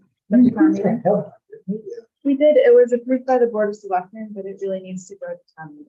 And that's why it was withdrawn, and nobody told us or told anybody. So yeah, I think members of the planning board might have been operating under the assumption that it was still in place. Well, we were at the time that we were going Yeah, through the exactly, public hearings on that. exactly. So it's something that the Board of Selectmen is aware of and working on. Yes. Okay. Well, we have several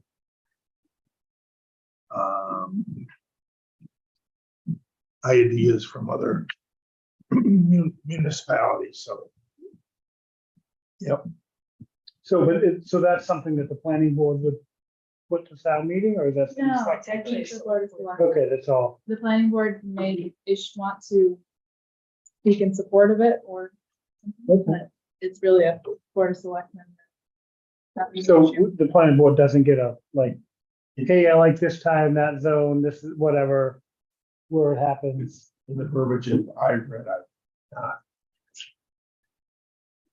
Maybe I didn't notice it, but backup alarms.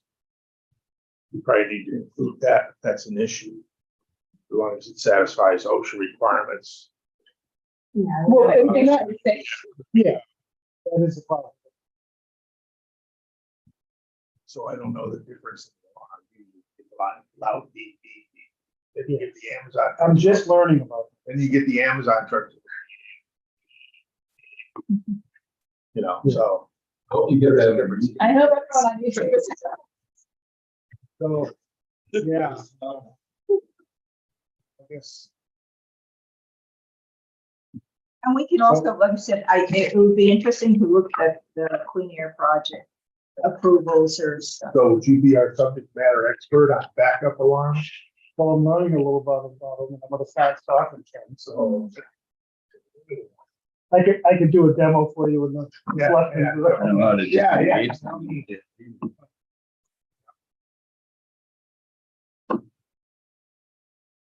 So you repeat that? Yeah. Ginger to God. There's no other way to explain it.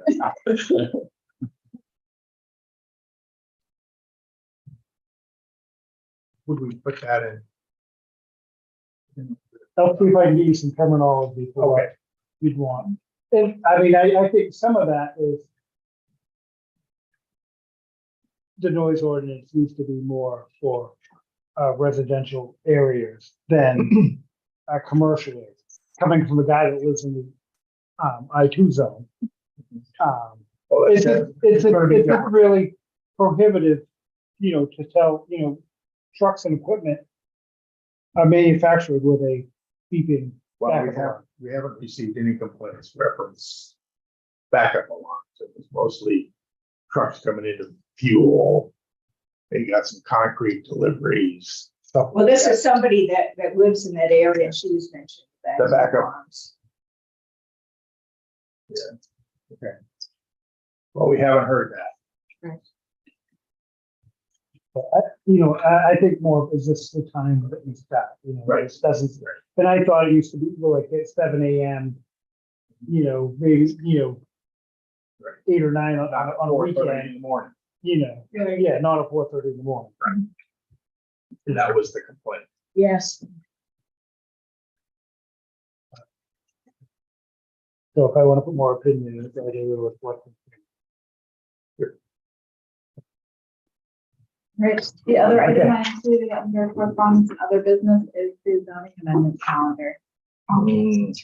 Time to start thinking about that, so nothing we need to do tonight, but just to be aware of, and in October, we begin having the second meeting a month on the first Thursday. Which I imagine will be dedicated to. I think we used to call it a crap session. No, that was Yeah, what was that? something That else. was something else? What do we call it? Yeah, well, it There was, was it was a creative, like reevaluation and planning or something. Make sure you get that. Years ago, well, that was when we, instead of being reactive. But that was different than the. So I do have a list of things that have been accumulating over my time here so far, and I think for that October 5th meeting, I'll bring my list and we can go through it and maybe make some priorities or see what's doable. Can you send things out in advance of that? Yeah. I would actually. Just because we have a list of, Look into just the things. bullets, so gives us something to think about. and- Yeah, and if anyone has anything to add, you could just email me. All right.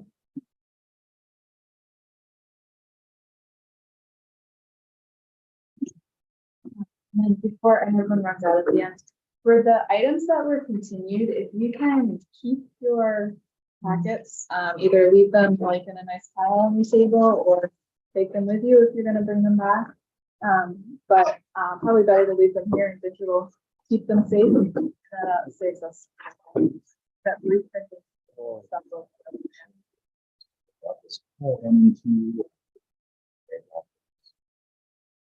All right. 2 minutes.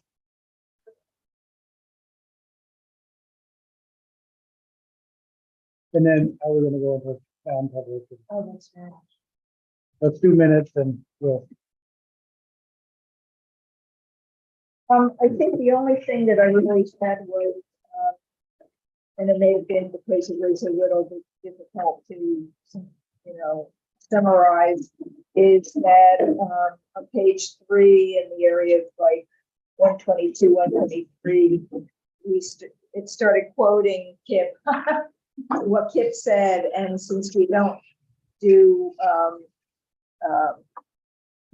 kind of a transcript, we should probably kind of summarize what was said there versus putting in his exact question. So, Mr. McDaniel asked Attorney Kim if she was requesting for the board to allow the road to be grandfathered in. Does that work? Yeah, sure. And yeah, so you know where we are. Yeah, So Mr. McDaniel asked Attorney Panchioco if she was requesting for the board. We're requesting the board. Yeah. And then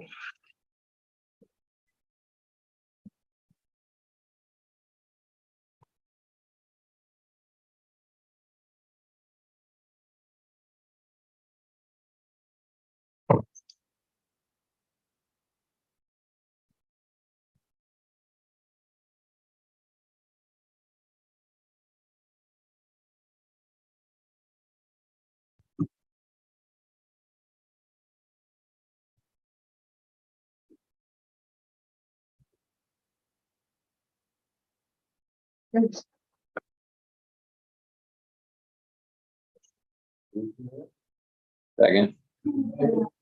As make a motion to approve the minutes as amended. Oh, actually, I have one more thing. No. It's one word change on 116.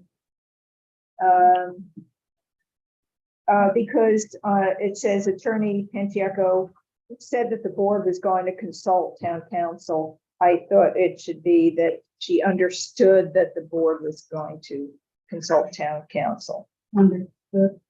I mean, Yeah. because And that's it. Can we also just, as Sarah Ginther person that has never been to a meeting, but has been on these meeting minutes for the last like 2 years, like she's, Yeah, we need to address that.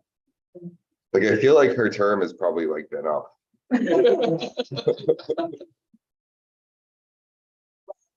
She did.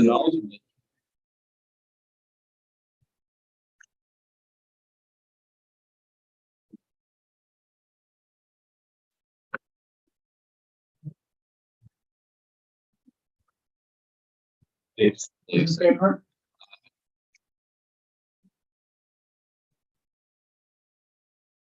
you non-public on Tyler Buildings? Yeah, that's, next, we gotta do this.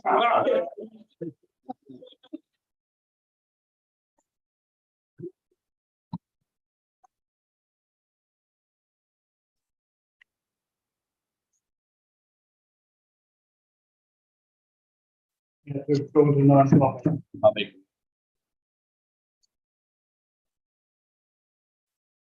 For our purposes of reviewing application.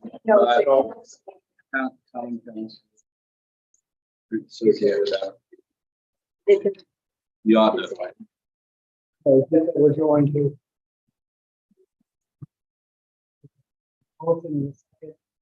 Mike, how do you? I, Sandy, I. Yes, it is too late for that. Aye. Yeah, so we, Say your name. Everyone said aye. Adam said, Adam said aye, Kip, Did you? Oh, yeah, you got it, Sandy, myself, aye. Jonathan, aye. We will not be returning. All right, we're closing the door, just in case. Just in case.